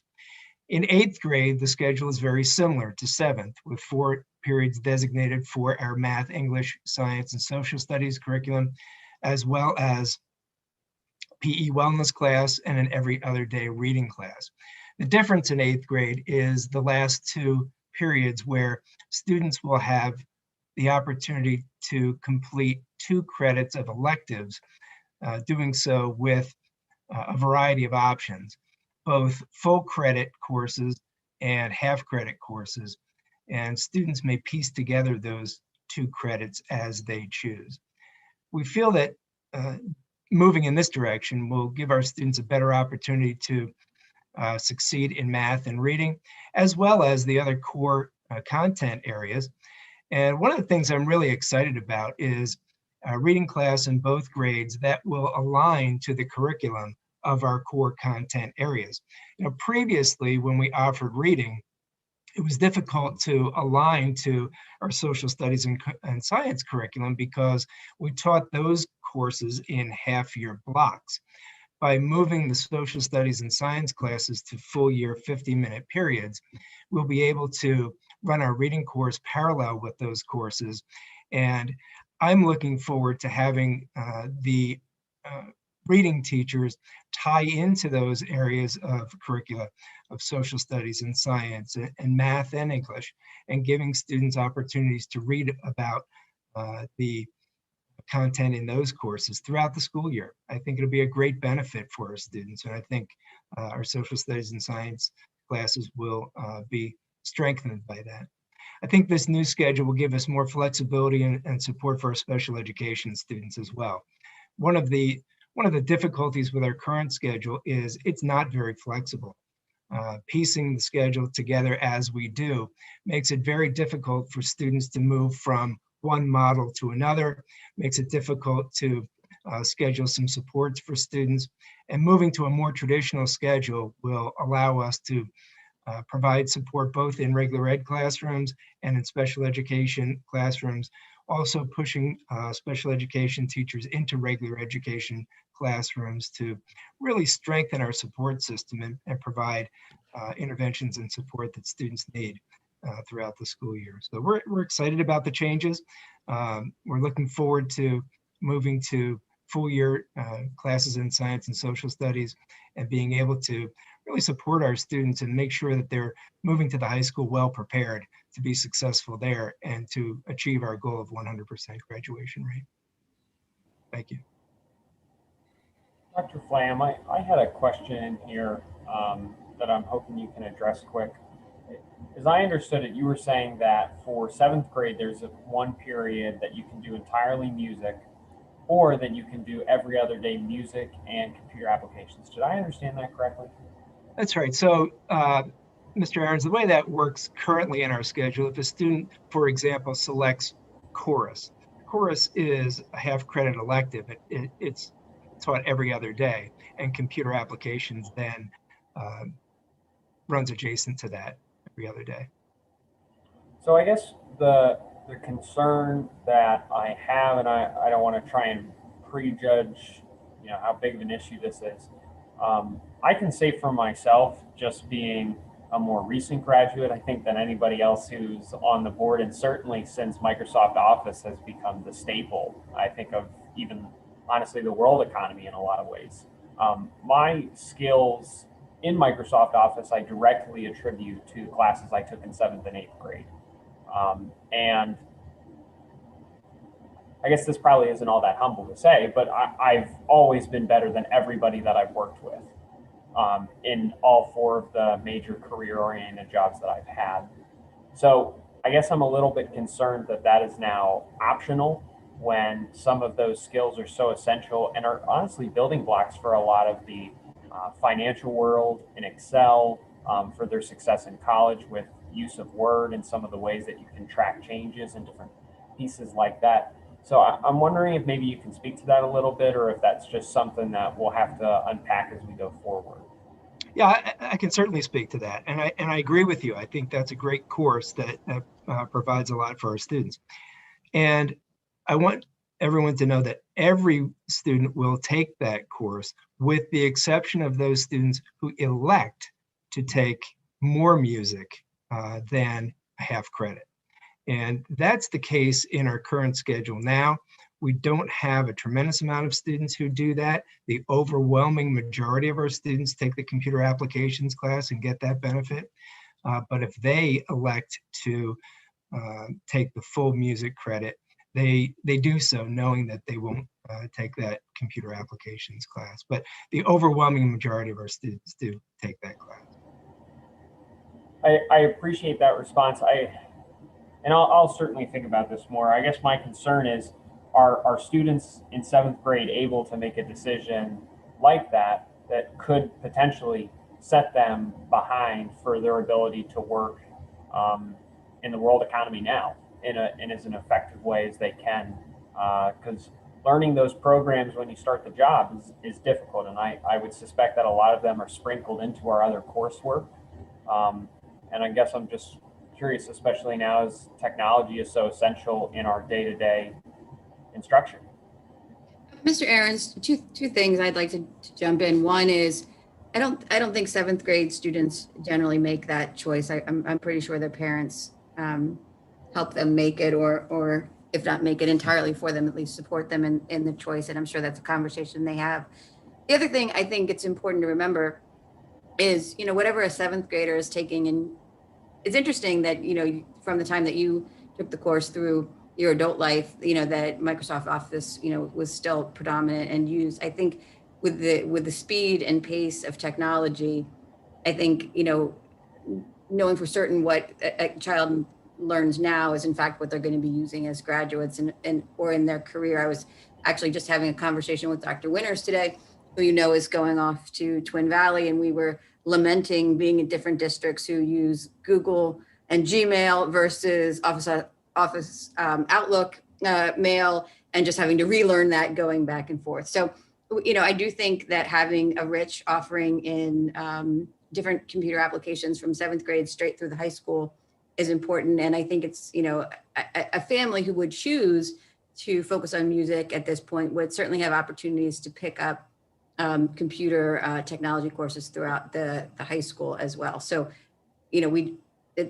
I think we, and I don't know if Mr. Campbell's on to speak to what those offerings are, but I'm certain that we have other opportunities. This isn't like a one-stop, and if you miss it, you don't get to pick it up later in our curriculum situation.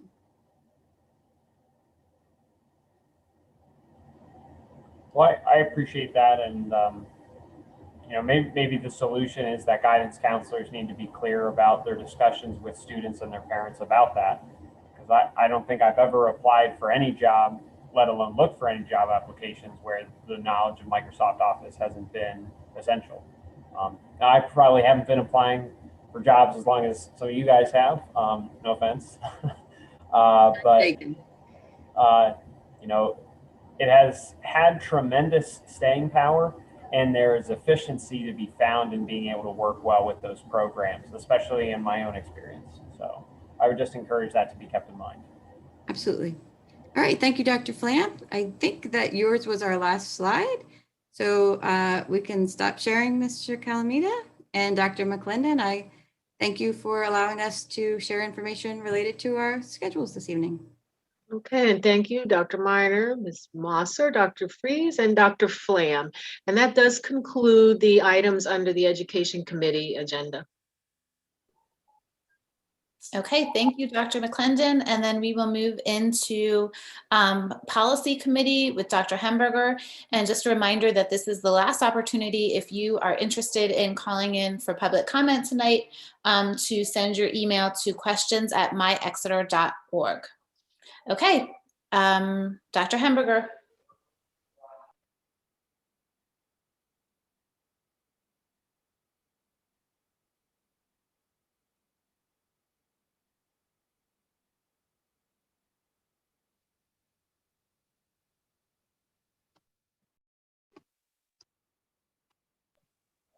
Dr. Hemberger?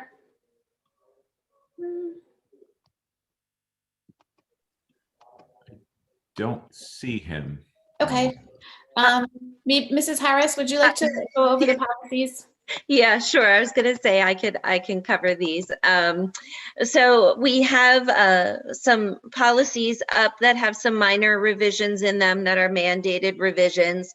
Policy 249, 317.1, and 824 all have revisions in around language related to the inclusion of the Title IX coordinator in investigations as appropriate. If you recall, we did another batch of policies earlier in the school year in which we updated language and terminology around the Title IX coordinator. And that was as a result of the changes to federal regulations related to Title IX back in May. We also have 904 and 907 up for review, and they include some minor changes to include references to health and safety plans in both of those. One thing I did want to draw your attention to with policy 904 in relationship to attendance at public events. When we were reviewing the policies, we noticed something that we kind of wanted to call to everyone's attention related to free admission with regard to senior citizens. Our current policy indicates that senior citizens are admitted free of charge to athletic events, but our pass that we give out to senior citizens indicates that they are given free admittance to not just athletic events, but to dramatics and to concerts as well. And so it's the recommendation of the administrative team that we align the policy with what we currently have on the pass. So we think it's appropriate to provide free admission to all of those events for senior citizens, not just to athletic events, given the contributions of our senior citizens to our community. But did want to take this opportunity just to invite any board input on that before we go ahead and make that revision.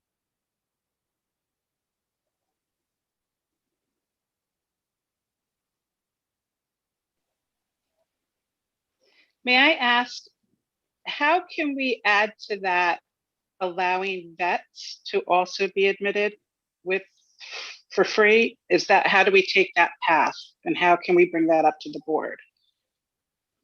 So we could discuss that as part of this policy revision, if the board would like to discuss that now. I think it's important that we add something like that. I think that we should be able to show our appreciation to the vets in our community in that manner.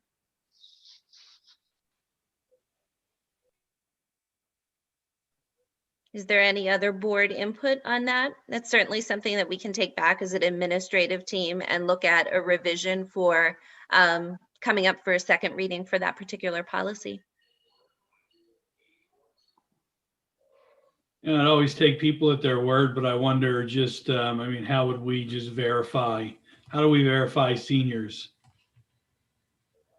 So I don't know if Tom Legath is on the call tonight. I don't think he is. But I know there's a process where the senior citizens have to go to the administrative building and meet with Sue Kopecki. And I assume through that process, they must demonstrate something that has their age on it, whether that be a driver's license or something like that. And then she issues the pass. With regard to veterans, I assume that we could put a process in place that would be similar to what you see at a store like a Lowe's or a Home Depot. My husband is a veteran and he goes in and takes his military ID as proof to be able to access any additional discounts or anything like that. So I imagine we could do something similar. Mrs. Harris, I apologize. My internet connection seems to like to play tricks with me at just the most inopportune minute in time. So it conked out on me, but I think I'm back. I think it's a good idea that we do make those modifications. I do like the adding the military. I think that says an awful lot about, our esteem for those folks who really made sacrifices for our country. My question, I guess, is, for the senior citizens pass, do we have an age criterion for that? Is it 60? I believe our is it policy 65? says 60. Okay. It's in the policy. I can open it up real quick, but I believe it says 60. And this is a first read policy, so we would be able to kind of make some of those changes, and we can continue to have further discussion and thought about it. I don't know I'd like to hear what Mr. Legath and some of the other folks would have to say in terms of, anything that they might see as potentially lost revenue. I can't imagine it would offset the benefits of extending these opportunities to bring more of these people in, who deserve to have, the opportunity. Sounds good. Will do. We'll bring those revisions through second reading. Okay. Thank you, Mrs. Harris. And I wanted to say too, that I did agree with adding the veterans to that policy as well. Okay. And I just want to add that, that would have the full support of the administration to add veterans. And, I want to say I'm certain we could come up with a methodology like we do for senior citizens through the district office to make that a one-stop, show your ID, and then you have the permanent pass so that they wouldn't have to constantly be producing it for every event. Okay. Yeah, I think that's great. Okay. Is there anything else with policy? No, I just, as Dawn mentioned, we have 6 additional policies that are up for second reading at our March meeting. And if anybody has any questions about those, we can entertain those now, or, if they'd like to send communication to Donna Napoli, if they have any specific questions or suggestions, they're certainly welcome to do that. But I think those were all discussed at a previous workshop meeting. So I think that's, Dawn, I think that's the extent of our report for this evening. That's it. Okay. Mhm. All right. Thank you, Dr. Hamburger and Mrs. Harris. And now we will move into public comment. And I believe that we have 2 people on the line. First, Mr. Van Sickle. He was there a moment ago. Hopefully they'll hop back in here. And the second one was just sent the link. So we just give them a moment. Okay. Hopefully they can hop back on here. Oh, what happened to? This is Mike Mansigal. You guys got me now? Oh, okay. There you go. Thought so. So I had a couple of questions for the board, specifically focusing back more on some of the pandemic stuff. I'm slightly confused at what data we're all looking at. So I heard we referred to the county going to moderate level multiple times, but on the school dashboard, it's got 3 zip codes that are still in substantial level. It's gone down to 17%, which is better than the 22 it was a few days ago. But I'm struggling, we would love to send our daughter back to in person, but as we get closer to where, if we went to moderate and then the hybrid would be recommended, we're already jumping past that. So my daughter is still staying behind in virtual because we keep leaping ahead to the farthest realm of what we should be going to in our current state. So it makes it very challenging. I think when it comes to next year, hopefully the numbers continue to drop, but what's the transition for someone that's been in virtual for over a year? My daughter's been to a store 3 times in the last year. It would be I can't imagine her sitting down in the lunchroom and having lunch unmasked 6 feet away from someone. So it seems like we're just picking data, like we're following a 3-foot rule, which is, I may be wrong on some of this stuff. So if someone corrects me, I'm fine with that. But the World Health Organization recommends a 3-foot, but the CDC recommends a 6-foot. So we're choosing to follow a 3-foot rule by the WHO.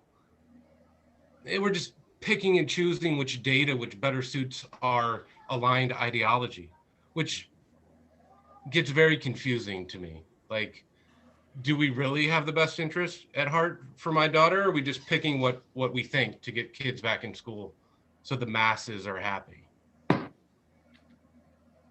If anyone would like to respond to how we're choosing data, or how do we plan to integrate someone that's been in virtual back into real classes? Did we miss the boat 6 months ago when we went to hybrid? How are we supposed to transition? How do we go from 0 to 100? Okay, so I heard two questions there. The first question is how we are choosing data. Dr. Miner, would you like to speak to that and where we go for our data? Certainly.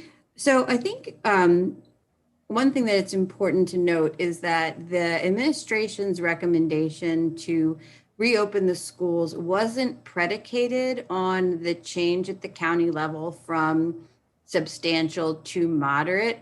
That kind of was a fortuitous coincidence.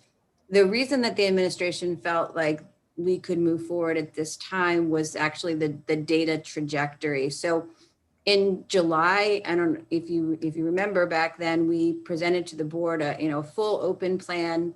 In September, we wrote our health and safety plan, and then we came back to the board and said, no, in fact, we don't think it's safe because the trajectory for cases was just on a straight upward slope and had followed that slope upward over the course of several weeks.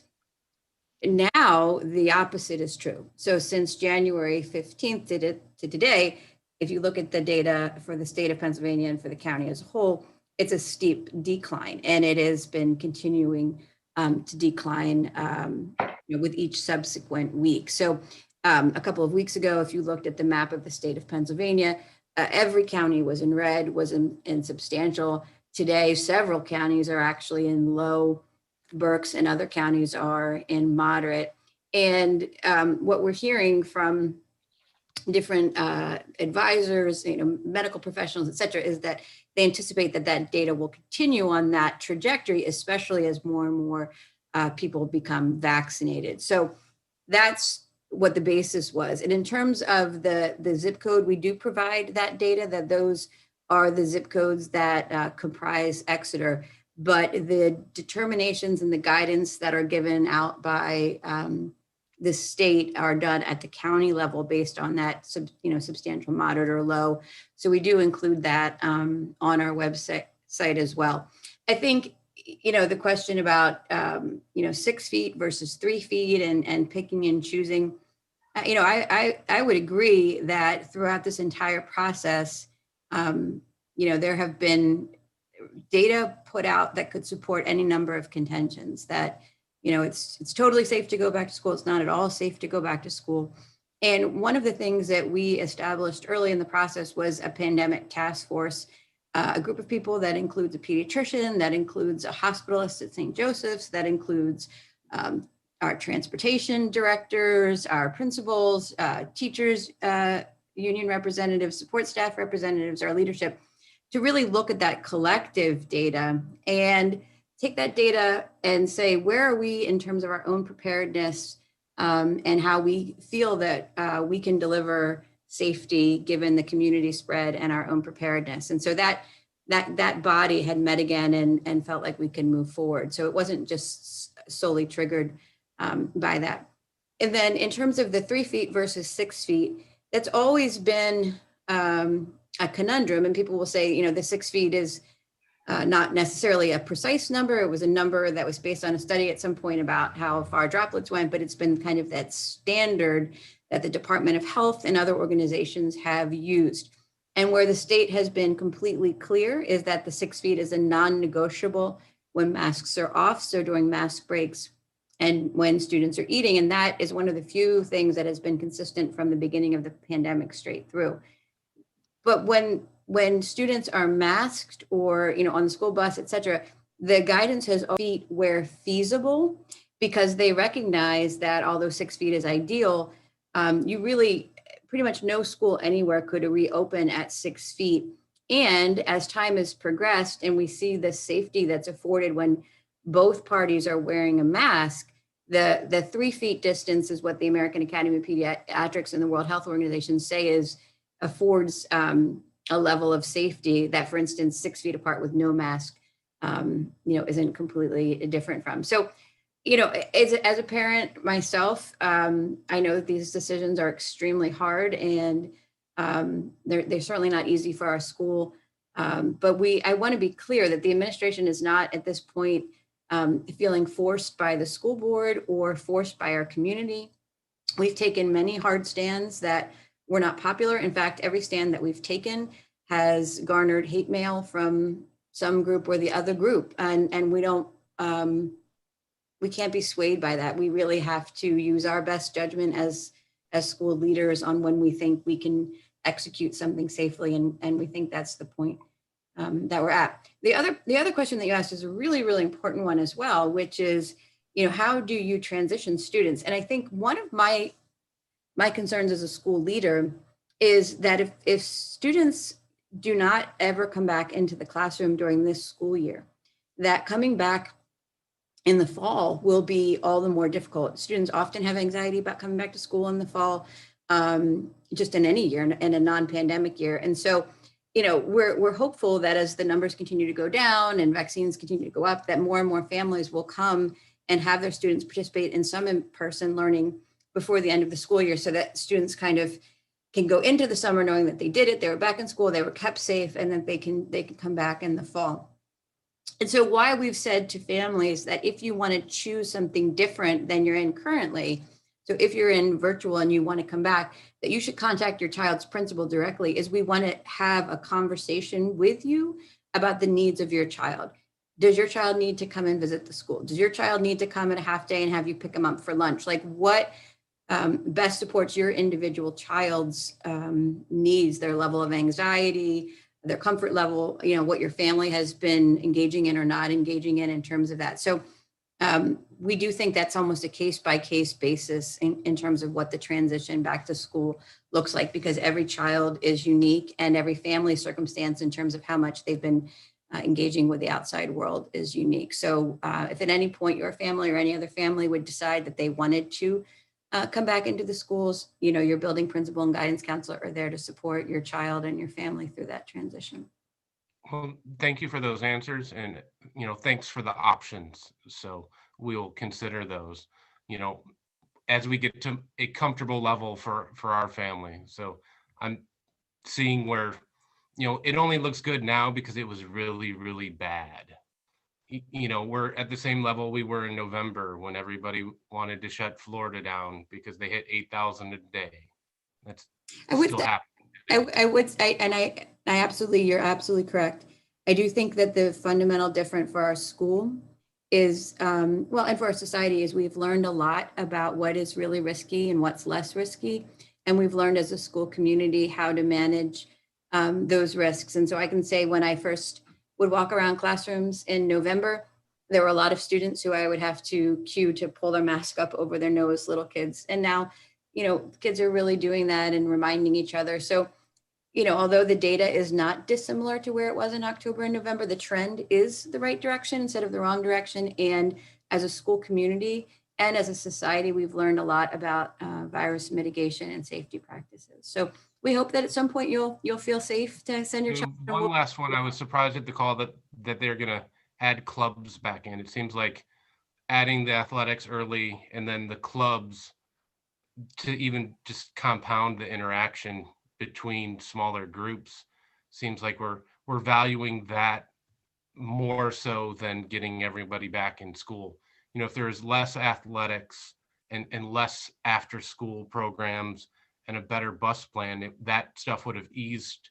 So maybe we could have gone back sooner. So as we add these programs back in, it's making the decisions harder to send our child back. So I was surprised to hear that that you guys were gonna add after school clubs to the mix. Okay. Well, thank you, Mr. Van Sickle, for sharing your comments tonight with us. Okay, and we did have another person on the line, but she's now not available. Okay, she's now not available. So now we are going to move on to the next part of our agenda, and that is moving forward our policies and our minutes to our voting meeting on March 16th. So our next board voting meeting will be at 7 o'clock on Tuesday, March 16th at the administration building. So I hope everyone can join us there. Is there anyone else on the board that would like to be heard this evening? I have a question. Something interested me earlier about the 1A vaccination program or the vaccination program for 1A teachers. I'm wondering if those of us on the board who are 1As could be included in that.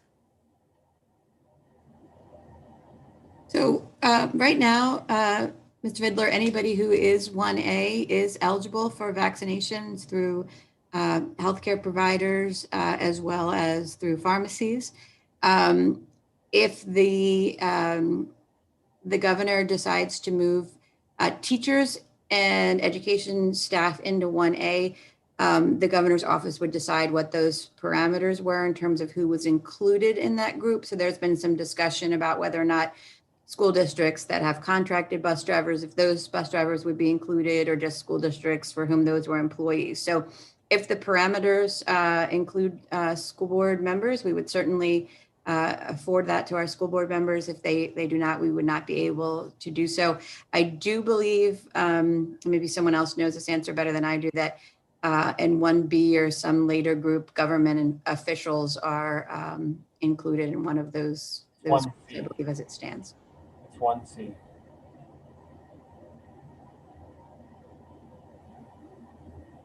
Okay, anyone else?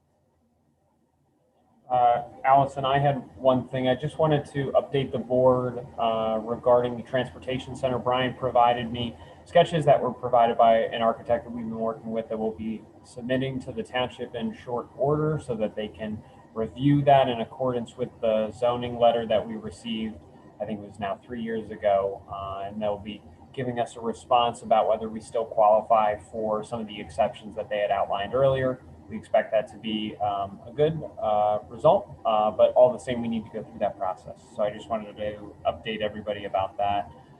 Dave had also provided some additional information to Brian and I regarding the transportation center that will probably frame future discussions as they become necessary at the committee level.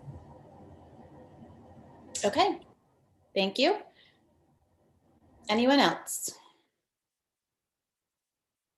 Okay, then that concludes our meeting tonight. Thank you for everyone for all of your comments and questions, and I will see you in 2 weeks. Good night. Thank you.